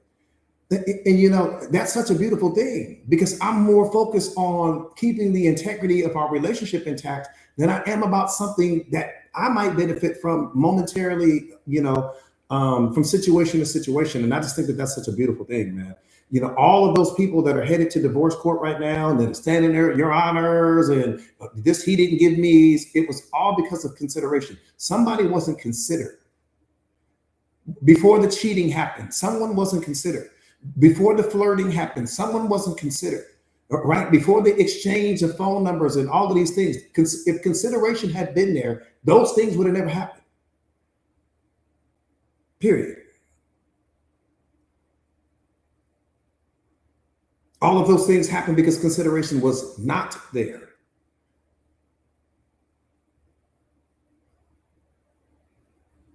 Right?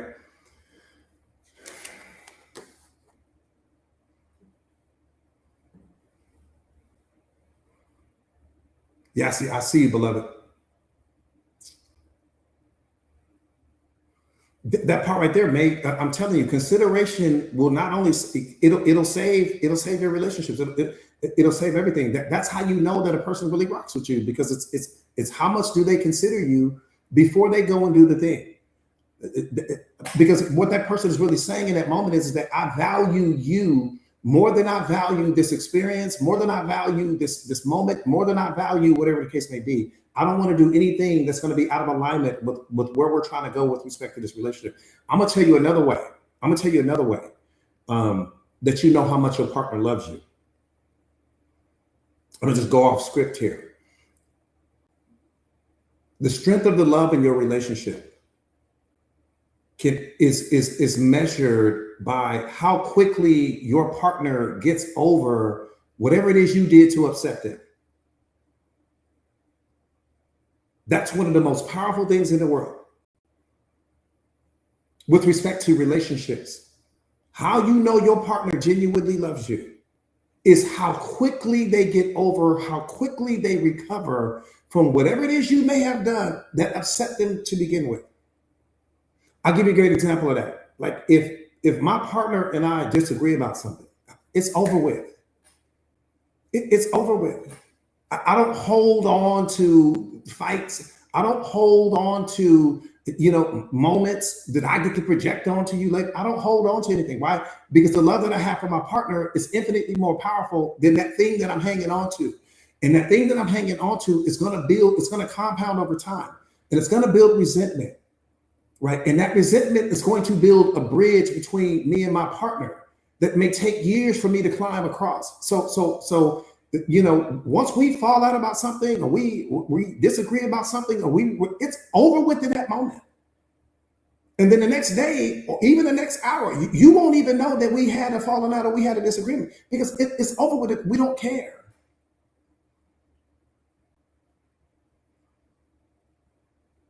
You see what I'm saying? Iris, I see you, beloved. So, it's because for some of you guys, you may be in a situation where you and your partner fall out, but you still angry an hour later. You angry half a day later. You angry 2 and 3, 4, 5 days later. You're still hanging on to the anger. Man, no, come on, what are we doing here?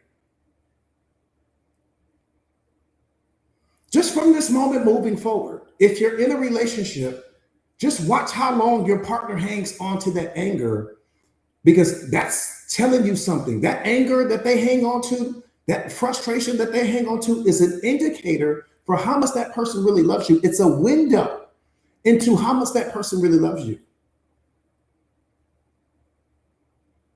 Because how can I claim to love you if I'm hanging on to all of those things? How can I claim to do it? I claim to have all this unconditional love for you. But the moment you do something, I'm hanging on to it for weeks, for days. What are we doing here?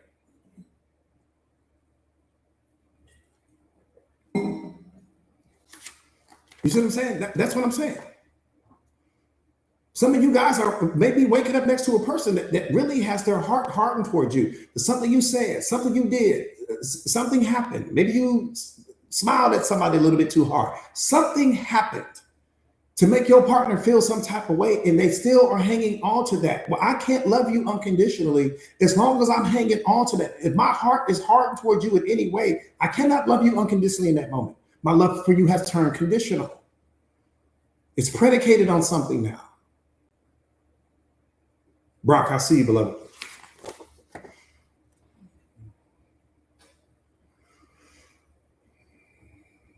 Come on, Lena.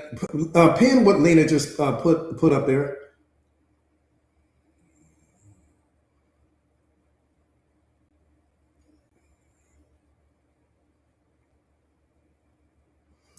Yeah, that right there. That's the sound bite. That's the sound bite of the day right there. That is the sound bite of the day. Love is not easily angered. That is the sound bite of the day. We need to write that down somewhere, and you need to hang on to that.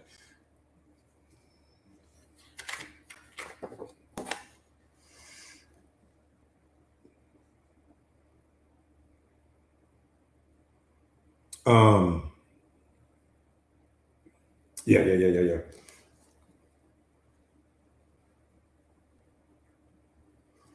All right, here we go. Into the next one. What's the highest form of emotional intelligence? Let me see how many of my students go get this. What's the highest form of emotional intelligence? Let me see who's gonna knock this one out the park. Don't be Googling anything either.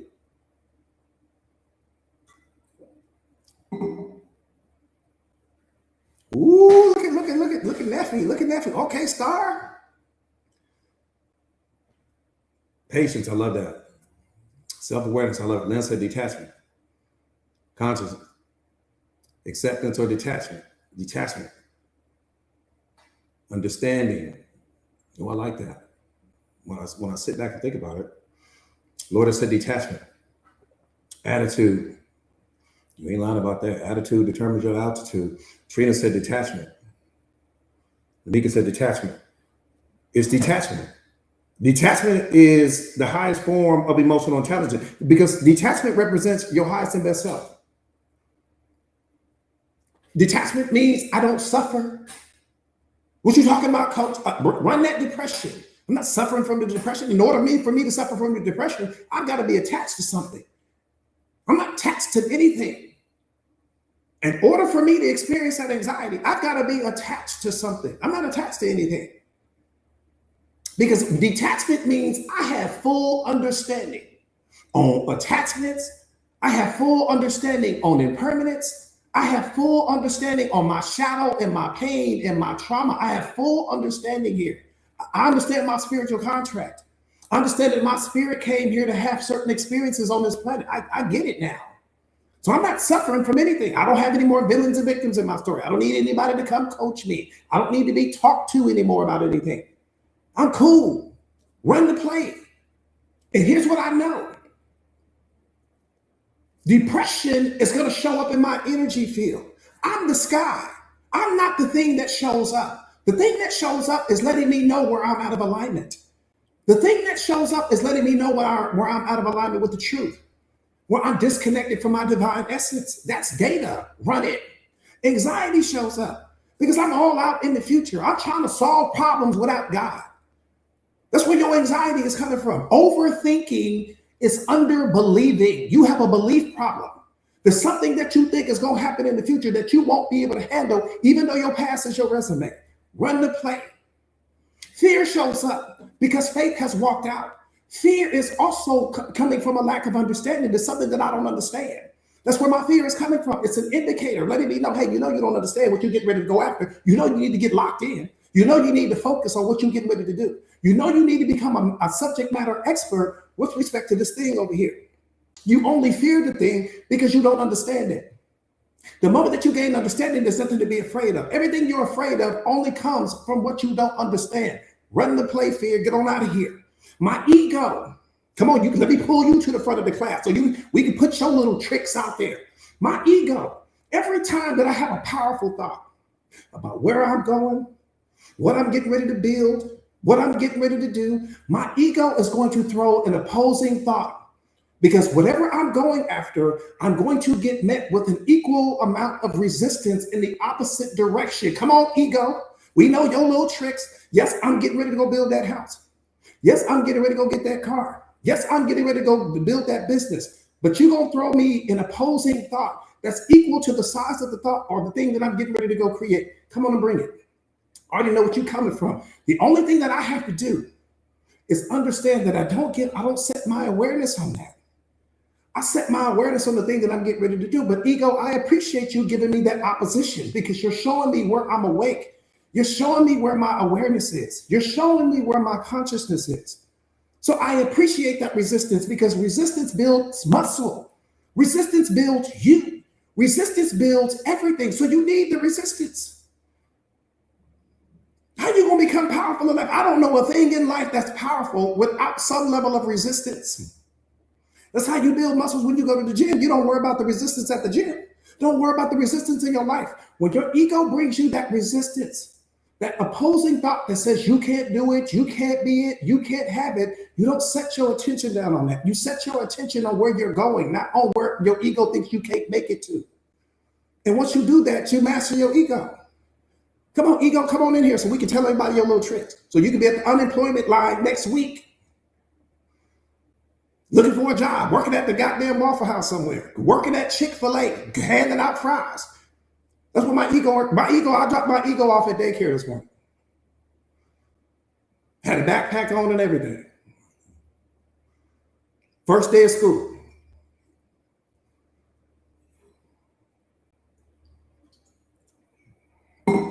This is why self-mastery is so important, because all of the things that we're afraid of, all of the things that we run from, all of the things that we suffer behind really have no power. I'm no power at all. My ego ain't got no power. Ain't even had gas money for the damn trip to the daycare this morning. I'm talking about ain't got nothing. I didn't put this thing on some pedestal in my mind. I'm bowing to my ego and bowing to fear and bowing to anxiety and bowing to depression because I didn't understand. Again, all of these things come from a lack of understanding.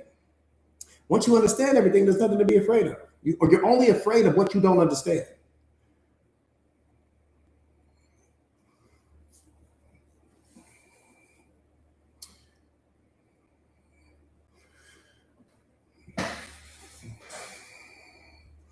That part right there, Susan, that part right there, beloved. Yeah, you're giving everything power. Everything is powerless without you. Nothing can have power without even fear. Fear needs you. Everything needs you. That's what we don't understand. We give everything its significance. Nothing has significance without you, including that relationship you waking up next to every day. It only has the power you give it. Your job has the power you give it. Your past has the power you give it. Your future has the power you give it. This moment has the power you give it. Everything is coming from you, beloved.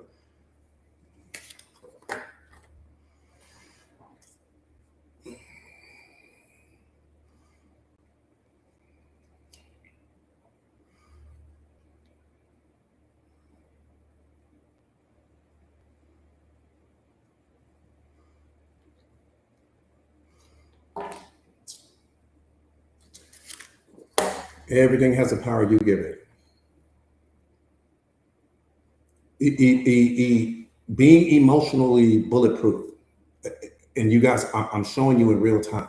You got the chat going off the chain. Everybody's saying this and saying that. And, you know, the little people that come in and troll. And what happens? I don't set my attention down there. I don't set my attention down there. No, don't say, oh, no, coach, these people are not. No. There's nothing wrong with it. There's absolutely nothing wrong with it. We need more people like that. What I need you to pay attention to is how I'm not setting my attention down there. That's what I need you to pay attention to. I'm showing you in real time. I'm not just sitting on some phone with you telling you what I don't do and then you don't get to see it. You're seeing it in real time. People say some of the most disrespectful thing in the world when they come into this room. I don't know what it is about it. My greatness triggers their mediocrity. I don't know what it is. It doesn't matter what it is. Let's not get caught up on the what is it. Let's get caught up on the what doesn't happen. What doesn't happen is I don't set my awareness there. I don't set my attention down there, which means what? The situation has no power. It's completely powerless without me giving it my energy and attention. Just walk through life the same way. That's all I'm saying. Walk through life the same way. Everything needs your reaction to become a situation, beloved, and your reaction is infinitely more powerful than the situation itself.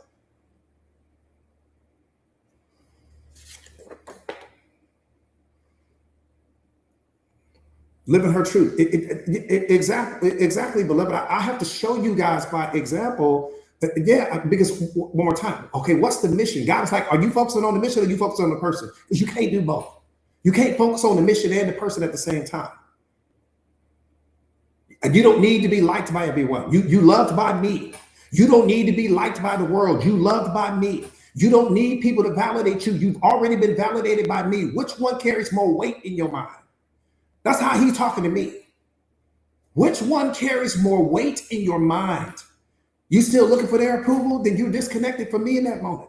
You still need people to believe in you? Then you're disconnected from me in that moment. My belief is what you need. I gave people the opportunity to experience you.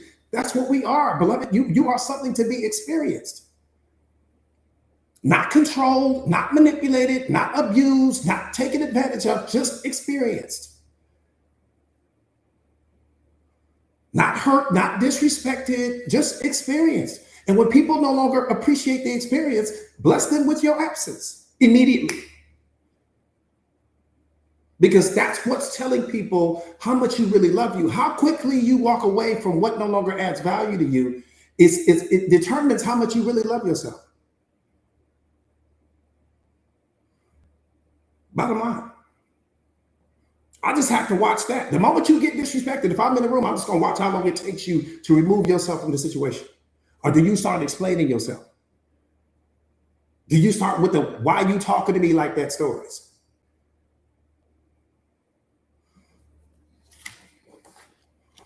Come on, Kensuke. Come on, beloved. Come on, beloved. Pin that to what Kensuke Soul put. We got another one. Man, we need shirts. We're gonna have 1,000 shirts by the end of the day. I'm telling you that now.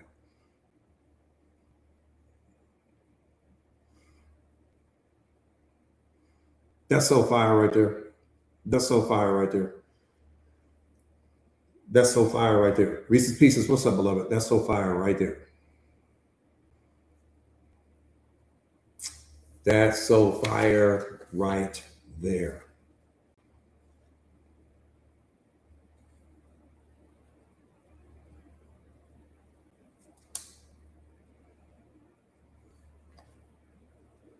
What's the highest form of spiritual intelligence? Let me see who gets this one right. This is a hard one, y'all. This one might be a hard one right here. If you don't get this one right, I won't be mad. I promise you, I won't feel no type of way if you don't get this one right. I said, what's the highest form of spiritual intelligence? The highest form of spiritual intelligence is what? Star Seed said awareness. I love it. Surrender. Discernment. Love it. Integrity. Love it. Self-mastery. Self-mastery, Star said consciousness. Well, you said something right there, nephew. Unconditional love. Self-awareness. Self-awareness. 5D. Come on, 601. Consciousness. Christ level consciousness. Ooh. Trina said God. All right, here we go. Forgiveness. I love that.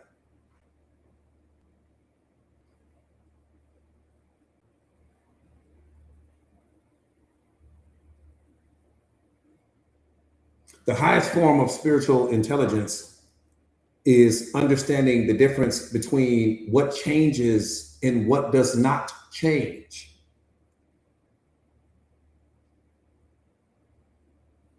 The highest form of spiritual intelligence is understanding the difference between what changes and what does not change. And for all of the people in the Mindset Masters community, I'll send you guys all of this, right? With respect to this piece, I'll send you guys this piece so you don't have to worry about trying to copy anything or write anything down. All of your suffering is coming because you don't understand the difference between what changes and what doesn't change. That's why it's the highest form of spiritual intelligence, because all of your suffering is coming because you don't understand the difference between the two.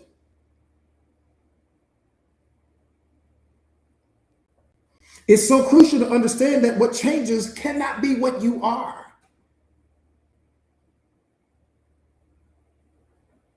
Let me say that again. What changes cannot be what you are. What changes cannot be what you are. Humanly impossible. Because you are always the same. In the history of your life, beloved, you ain't never changed. I said history. Double down on the history part. See, you never changed in any way. All throughout what we call life, you never changed, not even a little bit. I could change your name and you're still the same. I could give you 1,000 different names a day and you're going to still be the same person.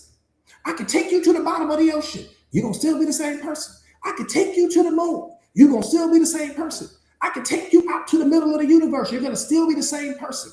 I could change your religious beliefs. You're going to still be the same person. I could change your political beliefs. You're going to still be the same person. I could change your zip code and move you to the other side of the world. You're going to still be the same person. I can move you out to the middle of the Amazon rainforest. You're going to still be the same. Why? Because you are the awareness. Your name is not what you are. Your physical body is not what you are. Your environment is not what you are. Your past is not what you are. Your trauma is not what you are. You are awareness. You never change. Throughout the history of your life, you have never changed. Since the day you were born, you have been the same. The awareness has been online the entire time. Watching you grow, watching this physical body grow, but it never changed. That's why I can change your name right now. You're going to still be the same person. You're just going to be the same person answering to a different name. I can change your job. You're going to still be the same person. Change your significant other. You're going to still be the same person. You never change. You suffer because you identify with what changes. That's where your suffering is coming from. You looking at your physical body and somebody did something to your physical body. Your physical body is what changes. It's changing right now as we speak. Internally, for sure. Right now, as we speak, your physical body is in the process of changing. You never change. And this is what God is trying to wake us up to. He's saying, beloved, you come from me. You never change. You don't die because you were never born. The awareness can't be created. It always is. It's eternal. You're an eternal being. But you've taken this powerful eternal being that you are, and you shrink that down into this physical body. You think that you're just this tiny little thing. No, you're not. You are source energy. You are a divine being. You are awareness, consciousness, but you shrink those things down to think that you're just this tiny little physical body. I'll give you a great example of what I'm saying. I've used this example before.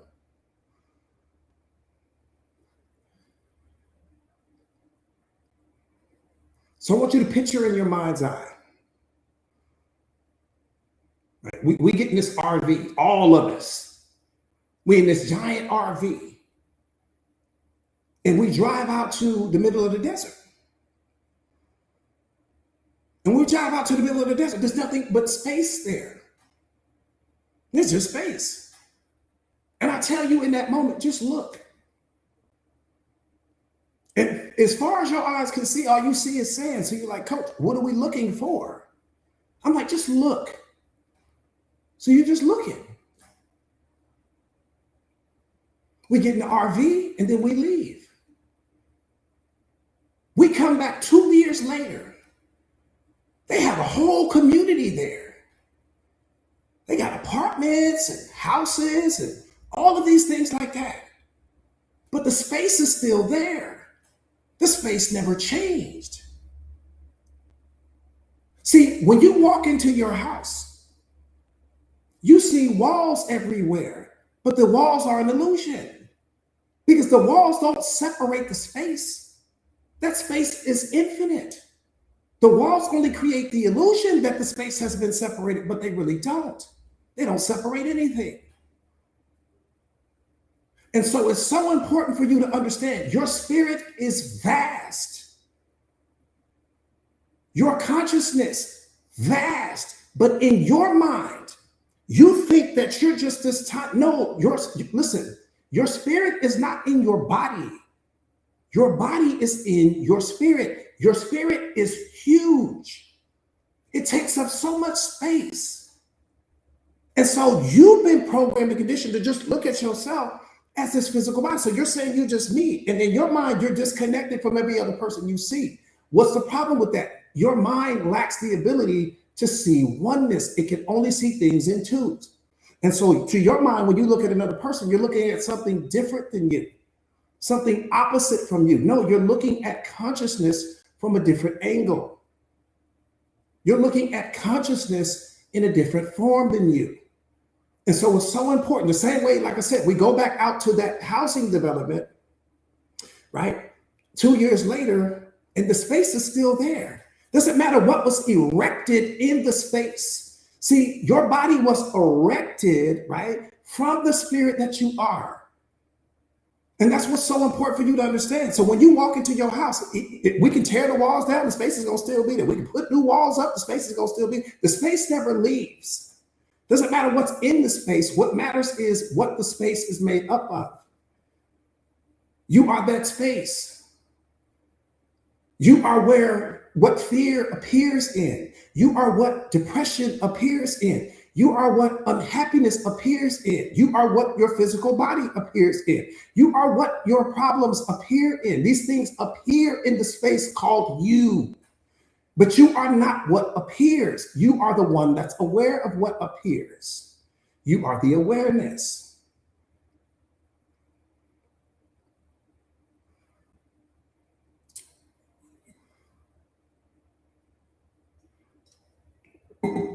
So your job is to be the observer. Just to be the observer. To say depression is in my energy field. What is it here to teach me? Fear is in my energy field. What is it here to teach me? Notice the space that I create. I didn't say I'm depressed. I didn't say I have anxiety. I didn't say I'm suffering from this and that. No, that's not what I said. What I said is I'm the observer. Everything appears in the space called me. Depression showed up. I wonder what it's here to teach me. Fear shows up. Wonder what it's here to teach me. Anxiety has showed up. My past has showed up. The future has showed up. See, all of these things are indicating something to me. Where I'm attached, where I'm clinging, where I'm out of alignment. But notice I don't need to be upset. There's nothing to be upset about. Nothing to be frustrated about. I don't need to go talk to anyone. I don't need to be fixed. I'm not broken. These things are there to teach me something. I'm the space where things appear. It's like the sky. When it doesn't matter what the clouds do. The cloud could rain, the cloud could just stay. It doesn't matter. The sky is never impacted by what the cloud does. So when depression shows up, it's just a cloud. When fear shows up, it's just a cloud, but you are the sky. When anxiety shows up, it's just a cloud, but you are the sky. The cloud will never be more powerful than the sky. And if you leave the cloud alone, and you just go off the data that the cloud is trying to teach you, the cloud is going to go away after it teaches you the thing that it's there to teach you. But the moment you identify with the cloud, it's going to stay now. When you say, I am depressed, or I am this, or I am that, right? You're identifying with the cloud now. Now you're no longer the sky. Now you're suffering. Hopefully that makes sense.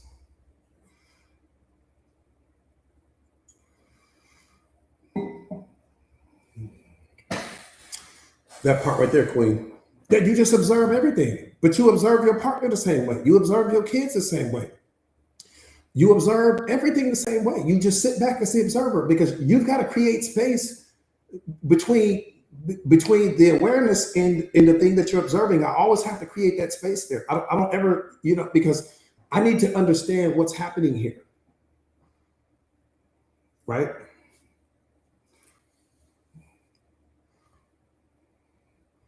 That part right there, Heavenly, that part right there, beloved, I know you've been studying.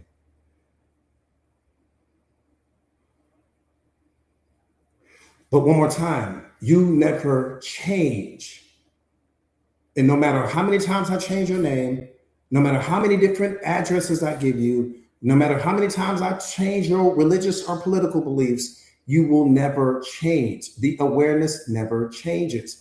Everything else changes except for you. You are the one that's here to witness what changes, but you are not what changes. In the day that you understand that, man, so your physical body cannot be what you are because your physical body changes. If it changes, it cannot be what you are. You are the thing that never changes. You never have changed and you never will change. Hopefully you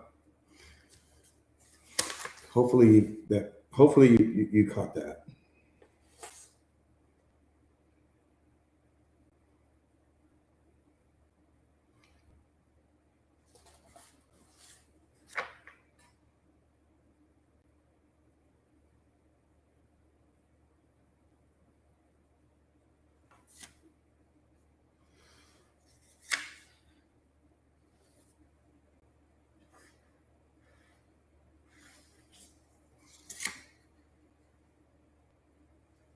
Yeah, beloved Millie, it's so beautiful, when you really, and if you really just If you really just sit back and think about it, you'll see it. You're like, well, damn, coach is right. I can change my name. I'm still be the same person.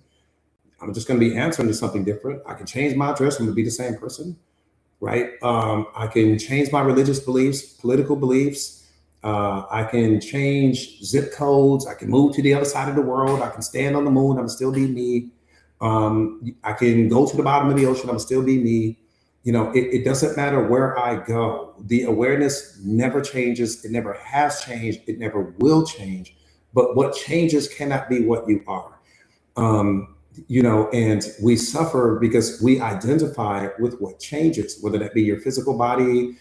Think about your past. Your past changes. Your past is changing right now. Your future changes. This moment changes, right? Anxiety, fear, depression, they all change. They never show up being the same. Your emotions change. Your feelings change. Your thoughts change. Your perspectives change. Your beliefs change. Everything changes except for you. You are the one that witnesses what changes, but you are not what changes. Your identification with what changes is what causes us to suffer. Hopefully,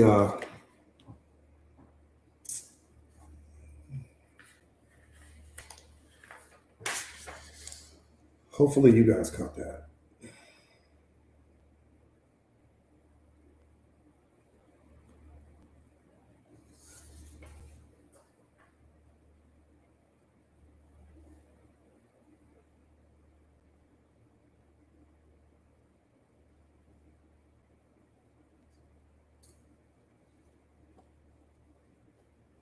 Listen, Spirit caught that. Love it. Love it. Moni, what's up, beloved?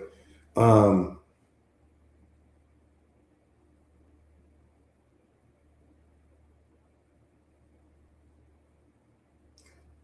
Let me say this to you. Let me say this to you. Let me say this to you.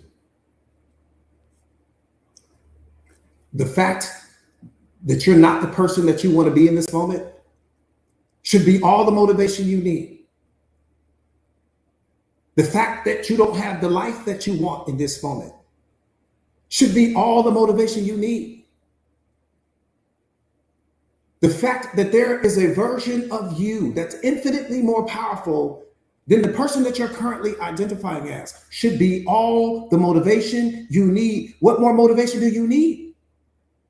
If I'm waking up every single day to a life that I don't love, that's all the motivation I need. If I'm waking up every single day to a partner that I've outgrown, or maybe they've outgrown me, that's all the motivation I need. If I'm not where I want to be, I don't need to read a book. I don't need to watch another motivational video. I don't need to go to some seminar. I need to change who I am. Because what that means is that the person that I'm currently identifying as can't take me where I need to go. This person has reached its emotional capacity. I'm telling you now. See, let me say this to you. Your life won't change until you get disgusted, beloved. You can't be lukewarm about it. See, for some of you guys, you still lukewarm about your life. That's why it's not going to change. Your life won't change until you get sick and tired of being sick and tired. Until the current version of you until the future version of you has grown tired with the version of yourself that you currently identify as. This is why I'm saying to you, beloved, my life changed when I got tired of waking up being the same person. I couldn't go any further. I couldn't produce any more results.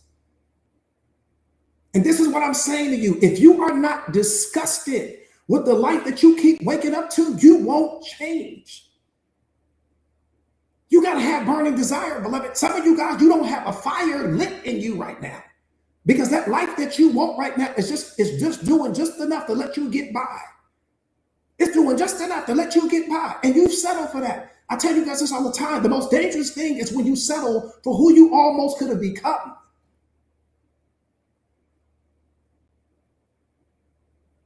That's one of the most dangerous things in the world. You have to get a fire lit inside of you right now, because fire is the only thing that's going to burn through your pain, burn through your trauma, burn through the excuses, burn through the procrastination, burn through the version of yourself that settles for less. I'm telling you, for some of you, I'm gonna tell you the coldest thing on the planet. Oh, God was a beast when he did this. I'm gonna tell you the coldest thing on the planet. I'm gonna tell you I'm gonna tell you a word that's more dangerous to you than fear.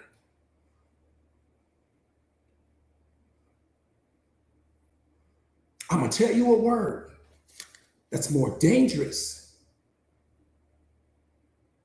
than fear itself. See,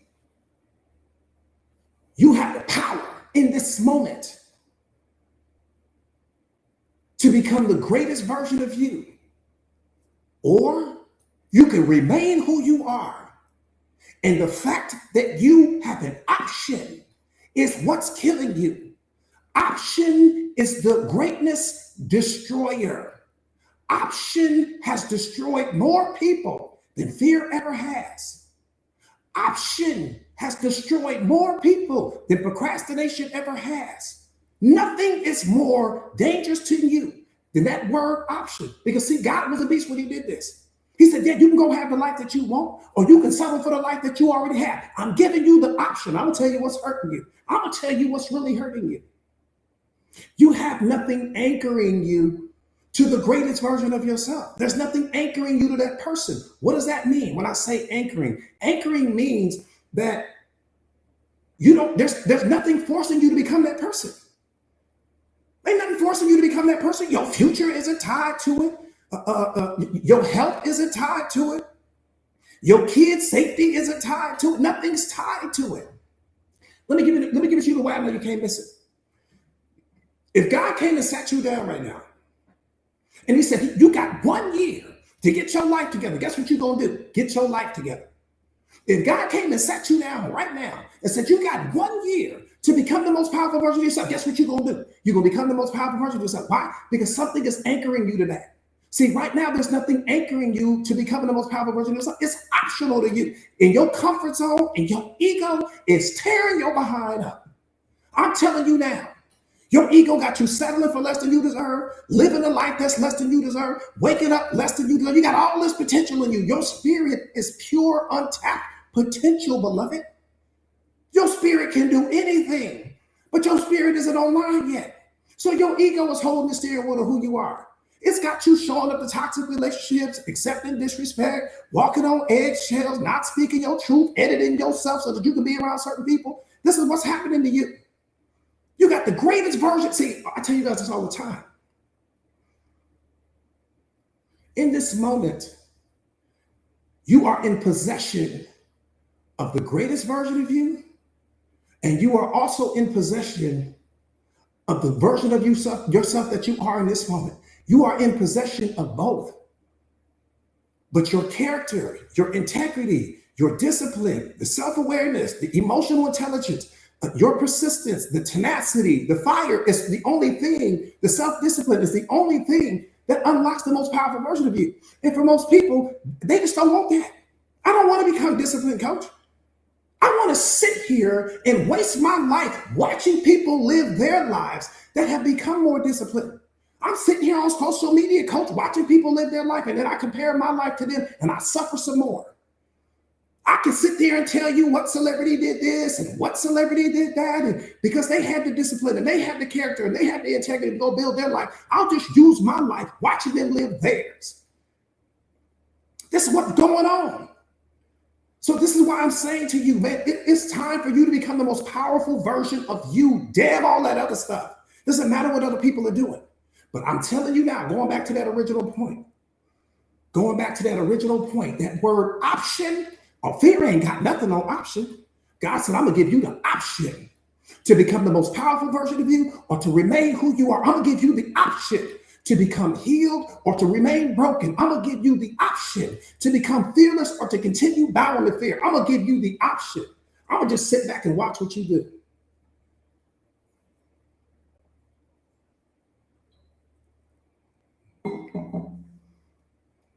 Ain't nothing hurting you more than that option because you ain't got nothing anchoring you to that.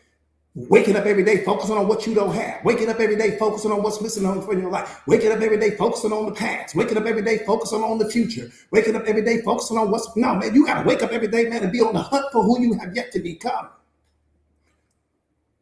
I'm waking up every single day, wrath mentality. Waking up every single day, Sid mindset, character, integrity, discipline. I'm competing against who I was yesterday, and I'm also competing against my edge. What's your edge? The boundary line to who you are. The furthest you have been in any particular direction of your life, that's your edge. Compete against your edge, not other people. Stop settling for less than you deserve. You have a spirit that's infinite, beloved. You ain't got no business living a life that's less than you deserve. I'm talking about you ain't got no business. You are pure consciousness, pure awareness, pure spirit, beloved. Your spirit is not from this planet. Your spirit arrived here. Now, what does God know about you that maybe you don't know about yourself? That's what I'm on the hunt for. I don't give a damn about what somebody's talking about on social media. I don't give a damn about somebody's opinion. They ain't even discovered themselves yet. What your opinion do in written space in my mind for free? I don't give a damn about what you think about me. I'm worried about what does God think about me. What does he know about me that I don't know about myself right now? I'm on that mission. Because he knows something that I currently don't know. You can't tell me nothing. So are all these Johnny regulars and Jane regulars that's got all these opinions about your life, man, damn all them people. Them people don't know who they are yet. They still sleeping.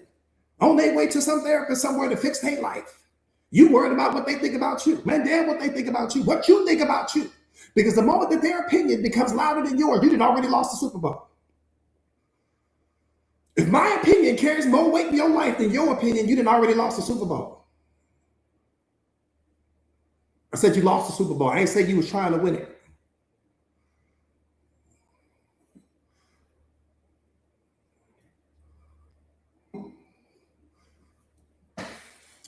Sober mindset, that part right there, beloved. But I'm telling y'all, we got a spirit that's so infinite. But that option, Wilder, I appreciate you, beloved. I'm telling you right now. See, they ain't teach us about the option. Black man, I see you, beloved. They ain't teach us about the option. We be listening to fear, and we listening to doubt, and we listen to all these other words like that. No. That word option right there is killing you, beloved. Because you got the option right now. Ain't no walls in front of you. Ain't nobody stopping you from becoming the most powerful version of yourself other than your procrastination, your excuses. You identifying with a version of yourself that can't take you where you want to be. That's the only thing that's hurting you. What's hurting you is the fact that you don't have a burning desire to become something greater than you are in this moment. I'm telling you, beloved, you got to get pissed off.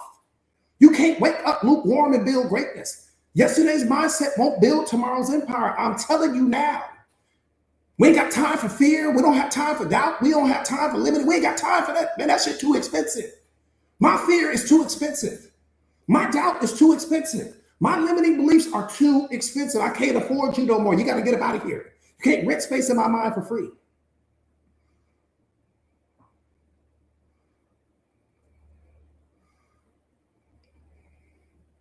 You cannot become who you want to be by remaining who you are. Make a choice. Don't do it for your partner. Don't do it for the kids. Don't do it for anyone except yourself. Because if you do it for anyone outside of you, you ain't gonna change. See, the greatest change in the world is when you are tired of the person that you keep waking up as. Other than that, somebody else can want you to change all day long. The change won't be authentic to you. This is why going to the therapist, I'm telling you now, oftentimes doesn't work because somebody doesn't want to be there. Yeah, we got two people in the room, but one of those people don't feel like they need to be there. One of those people in that room wants it more than the other person.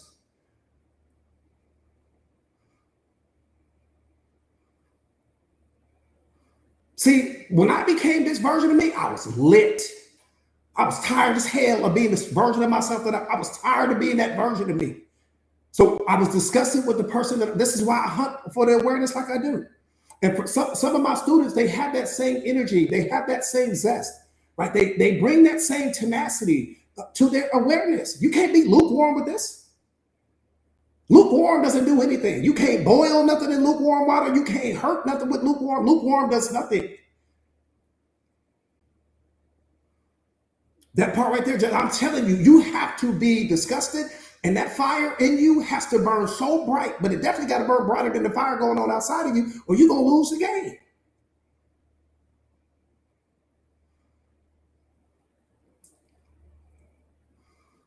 But that word option, whoo, that word option, turning heads. What's up, beloved? That word option, God was like, I'm going to give you the option.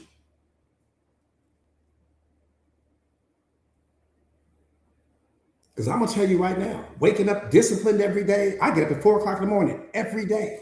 I don't need an alarm clock. I don't need to be tapped on the shoulder. I don't have to watch a motivational video to do it. I don't have to do any of that. The person that I want to become is means more to me than that bed ever could.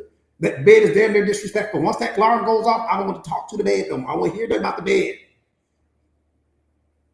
In that moment, from the time my feet hit the floor, I'm on the hunt for this version of myself. So it's understanding that you know you because again, what does that require? It requires character. It requires integrity. It requires discipline. It requires consistency, right? It requires you to be a self-starter. See, and that's the thing. Queen, I'm telling you, beloved, yeah, you got to get.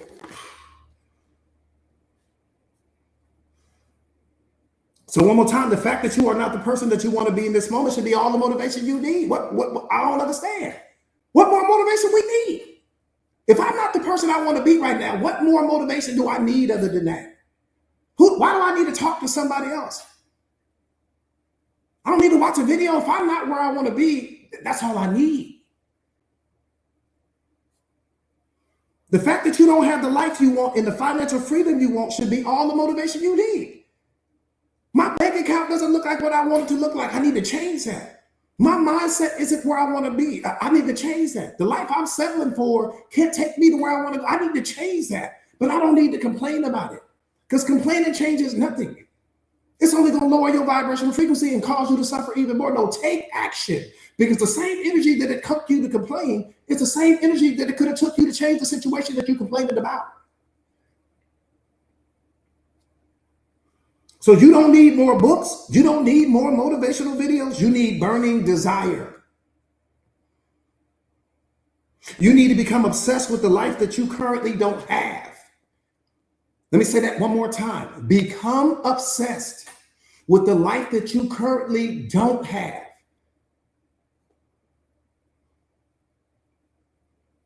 You have to surrender who you are now for the version of yourself that you could become later.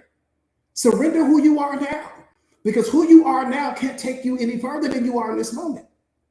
You at your capacity, right? See, this is the part that most people don't understand. Beloved, you standing in your potential right now. Don't let them people trick you into thinking, "Ooh, I got to discover my potential." You're standing in it right now in this moment. You the smartest you ever gonna be. You the tallest you ever gonna be. You the wisest you ever gonna be. You the most intelligent you ever gonna be. Everything you are in this moment. So just take a snapshot of your life right now. You either love where you are right now and everything that your life is producing, or you don't. And if you don't love where you are, you won't love it tomorrow. You won't love it next week. You won't love it next month. You are standing in your potential right now. If you don't change who you are today, you will never impact your tomorrow.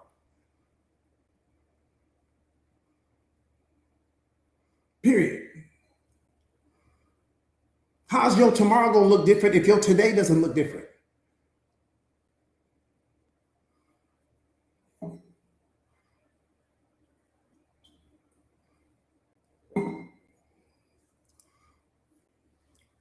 That part right there, Lena, if nothing changes, then nothing changes.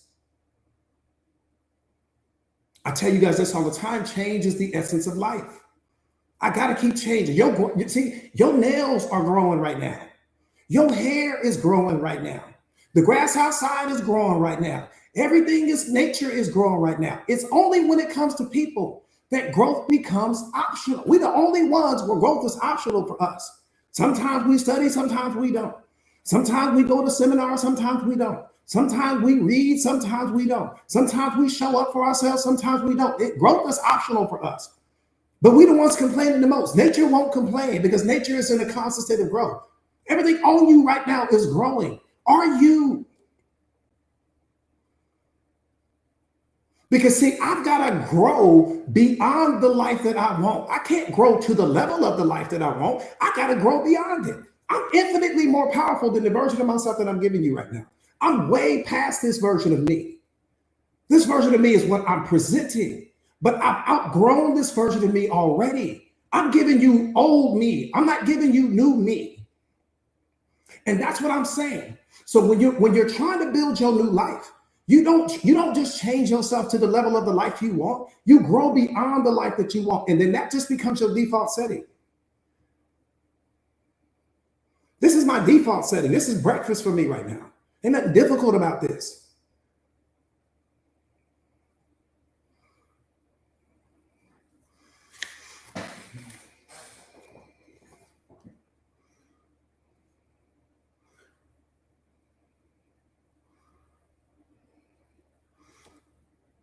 Becoming the greatest version of you or remaining who you are, beloved, is optional to you. And because there's nothing anchoring you to that, your life ain't on the line. You ain't gonna die if you don't do it. Nothing's gonna happen to you if you stay in your comfort zone. Nothing's gonna happen to you if you keep settling for less. Because you have the option, it's destroying you. Damn fear. We ain't worried about doubt. We're not worried about limiting beliefs. All of those things combined aren't hurting you more than that word option. Because you can become the greatest version of you, or you get to remain who you are. You have an option. And most people pick the latter. Because I don't want to become disciplined. I don't want to increase my character, increase my integrity, to self. I don't want to do all the studying, but I marvel at all the other people that do. I've got all these celebrities living on pedestals in my mind. I want to take pictures of them. Who's taking pictures with you? I'm watching their life. Who's watching your life when you're watching their life? While you sitting there marveling at their life, who's marveling at yours? While you want an autograph from them, who wants one from you? See, this is what I'm saying. Become so powerful that you don't have to introduce yourself when you walk in a room. That's power. I don't have to introduce myself anymore. You already know what it is. See, diamonds don't need an introduction. Their presence alone is the introduction. Gold doesn't need to be introduced by anyone. Its presence alone is the introduction. Become so powerful that you no longer have to introduce yourself to people. That's the option. Let me see if you go after it now.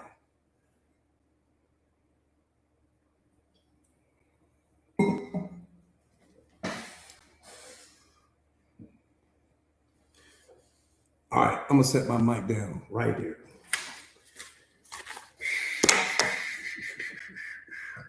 Sir Presley, what's up, beloved?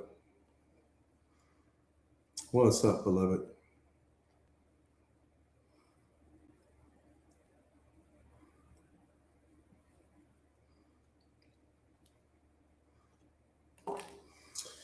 I appreciate you. I appreciate you, beloved. Sir Presley, thank you so much. Thank you guys for today, for this moment, for the awareness, for your input with respect to the chat and just how much you guys bring every single day.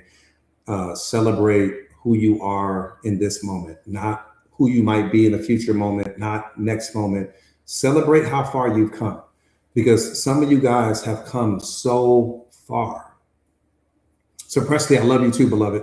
Some of you guys, so Presley, you one of them. Some of you guys, May, you're one of them. Queen Ella, you're one of them. Lynetta, you're one of them. Iris, you're one of them. Some of you guys have come so far, but we get in the habit. Remember, I told you got to break out of that becoming mindset, right? Because that becoming mindset is cancer, man.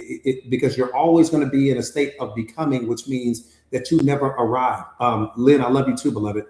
As long as you stay in that becoming mindset, you never arrive at the place that you're trying to become. Neffy has come so far, right? So she has to fall in love and say, I'm here now. Does that mean I'm not going to work on myself? Nope. Does that mean I'm going to stop? Nope. Does that mean I'm going to take my foot off the gas pedal? No. But what that means is that I'm happy with where I am now. I'm a version of myself that I ain't never been before. That's the mindset. Now, tomorrow I might be different, and next week I might be different, and next year I'm gonna be different for sure. But I have to fall in love with where I am now and how far I've already come. Some of you guys have come so far, but you're not celebrating that because you're still focused on how much further you need to go. And that's what's hurting you, because it's robbing yourself of being able to appreciate and experience the joy for how far you've already come. Some of you guys are doing live streams and shooting content and coaching other people. You got books and okay, but at what point in time are you going to celebrate who you are right now and how far you've already come?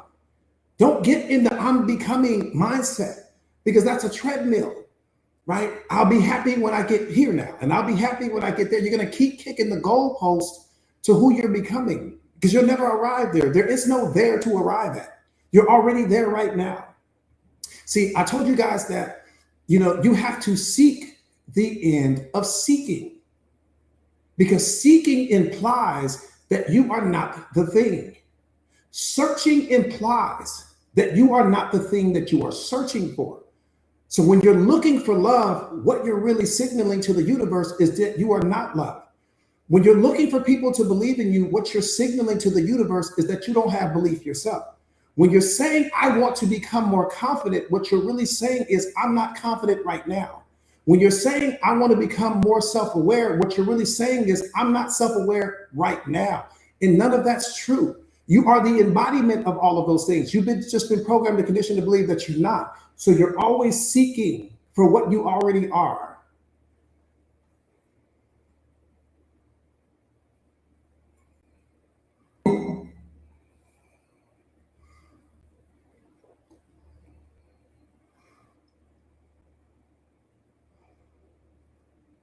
Do me a favor real quick, you guys, and type no in the comments if you are not currently signed up for my free thought of the day.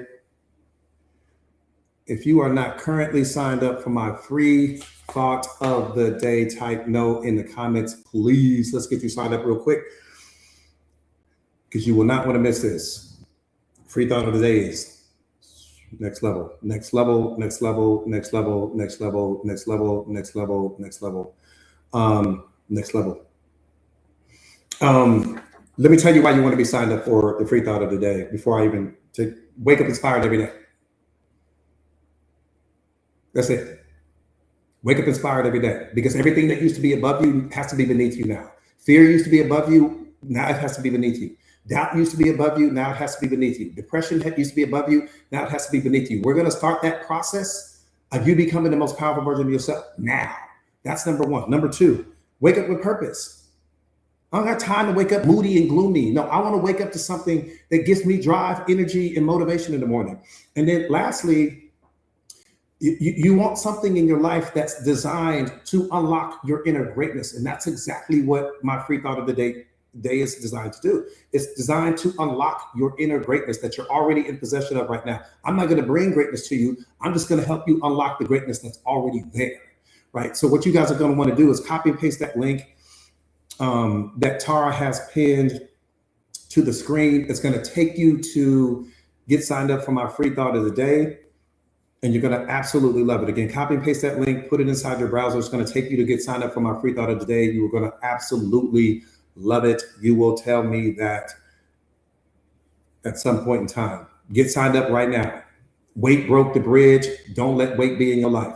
Weight belongs in the gym. Don't let weight be in your life, right? You always take advantage of the moment. You never push off an opportunity for some future moment. Always seize the moment. Always seize the moment. You guys got to get in the habit of that. Seize the moment. Again, copy and paste that link, you guys. Put it inside your browser, and it will take you to get signed up for my free thought of the day.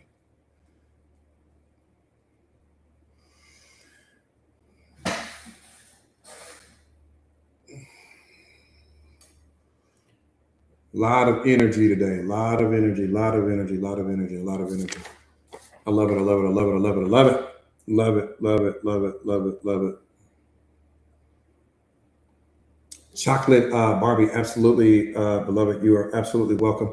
If you guys are not currently signed up for my private coaching community, and you are looking for coaching, you're looking for a mentor, you're looking for an accountability partner, you're looking for a force multiplier, because the force multiplier is the most powerful person that you can have in your life. Nemesis, I see you, beloved. Let me tell you, type me in the comments if you are seriously ready to take your life to the next level. Not lukewarm ready, not I'm thinking about it, but if you're seriously have a burning desire to take your life to the next level, type me in the comments. If not, that's okay, because some of you guys may not be there yet. Snooky, what's up, beloved? Yeah, that force multiplier is a bad boy. I'm telling you right now. That force multiplier is something serious. Something serious. And for you guys, for the people in the Mindset Masters family, don't forget that I'm going to get you guys. And Snooky, we're going to get you taken care of as far as that workbook, beloved. So fear not. We should have that handled by the end of the day, as far as your workbook. So don't worry about that. One way or another, we're going to get you straight. Let me just say it that way. That's family right there. She's been with me for so long. So having said that, yes, Nikki, I got you, beloved. Becky, I see you, beloved. So the Mindset Masters community, you know, you might think you need coaching right now. You might think that. That's your ego that's going to convince you that you do. But I'm telling you right now, I'm getting ready to help you become something so powerful that you're going to be in a position to become a coach if that was something that you wanted to do. I'm going to put you in a position to become so powerful that people are going to think you're a therapist, even though you're not. They're going to think you're a psychiatrist, even though you're not. That's what they're going to ask you. I get that question all the time. Dan, you a coach? You a therapist? What you do? That's what's going to happen, because, like I said again, I'm going to show you and help you to unlock all of that inner greatness. So that's what this community is all about.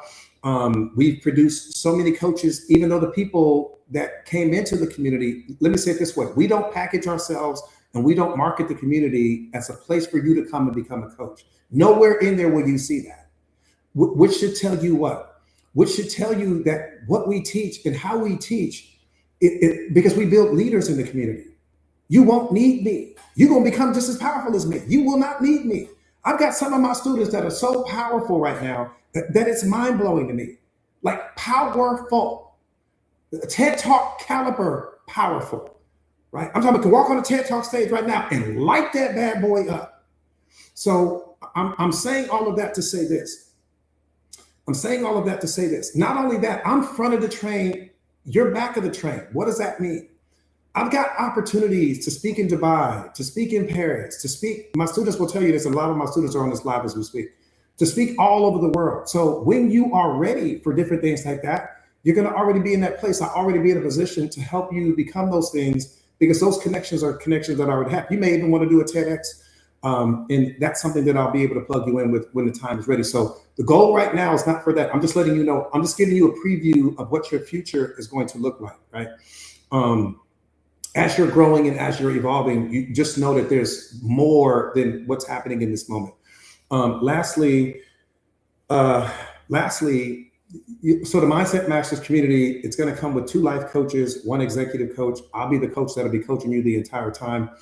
Also, Lynetta, I don't know where you are, beloved, but Lynetta, Veronica, our executive coach, she's going to be getting with you. She talked to me today about getting with you. I want to say she said you passed her a message or something like that. So just know that she's going to be locking in with you today, Lynetta, just so you know, beloved. Lastly, so it comes with 2 life coaches, 1 executive coach. You're going to have access to all of my live streams, like the ones that you're watching right now. They're all archived. Yeah, Lynette, I got you, beloved. They're all archived inside of the community. Over 100 episodes. If you enjoyed this one, the community is this live stream on pure steroids. This live stream, if you enjoyed anything about this live stream, just know that you're looking at like 2% of what the community is. That's number 1. So you're going to have access to all of my live streams. You're going to also have access to my podcast, my favorite, which is archived inside of the community. You're going to have access to what I write every single day. Like a lot of what I cover today, all of that gets uploaded to the community. So you're going to have access to all of that. You're going to get me today as your coach. You're going to also, because a lot of people don't know, I am a best-selling author, the Silver CEO. What's up, beloved? I'm the best-selling author of this book, The Secret of Awareness. How powerful are you ready to be? So you're going to receive this book today when you guys get signed up. You're also going to receive my e-course today because they're the perfect combination. You need them both, right? You need the book and you need the community. Or excuse me, you need the book and you need the course. And I'll tell you why you need them both later.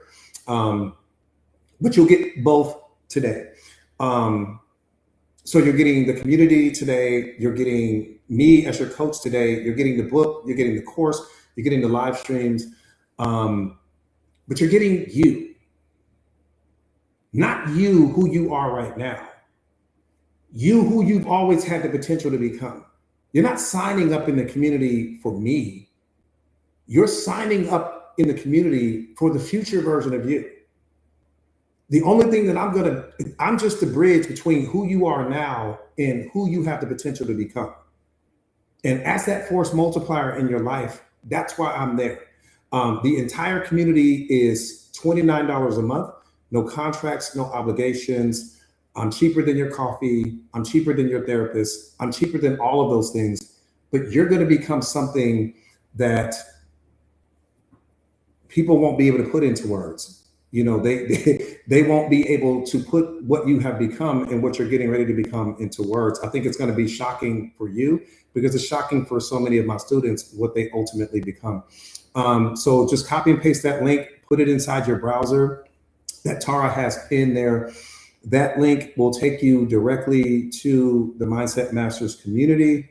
And the whole process to get signed up, you guys, is 2 minutes, maybe 3 minutes. And then once you get signed up, it's over with. But today is the beginning of forever, you know, and that's the beautiful thing about it. And I tell people all the time, you know, your spirit brought you here for a reason. I don't know what that reason is specifically, but your spirit always sends you a teacher. Spirit always sends you a guide, someone. There's something that you're probably going through right now that, and that's why you're here. Absolutely, Jennifer, absolutely. So again, copy and paste that link, you guys, put it inside of your browser. It'll take you directly to the community and you guys will be locked in from there. Are there any community related questions that I can answer before we get out of here?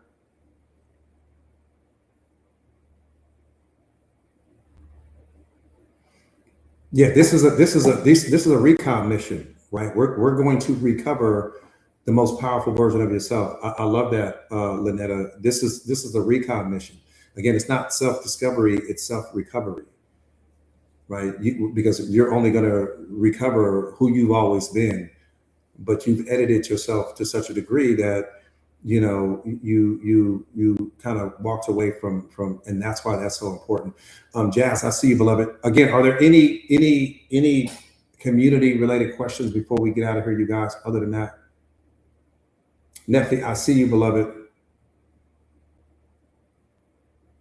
Millie, you're so welcome, beloved. You're so welcome. All right, I think we got it. I think that's a wrap for today, you guys. I will see you guys tomorrow. Stay powerful. Yaman, I'll see you, beloved. Stay powerful, stay prayed up, and I'll see you guys tomorrow.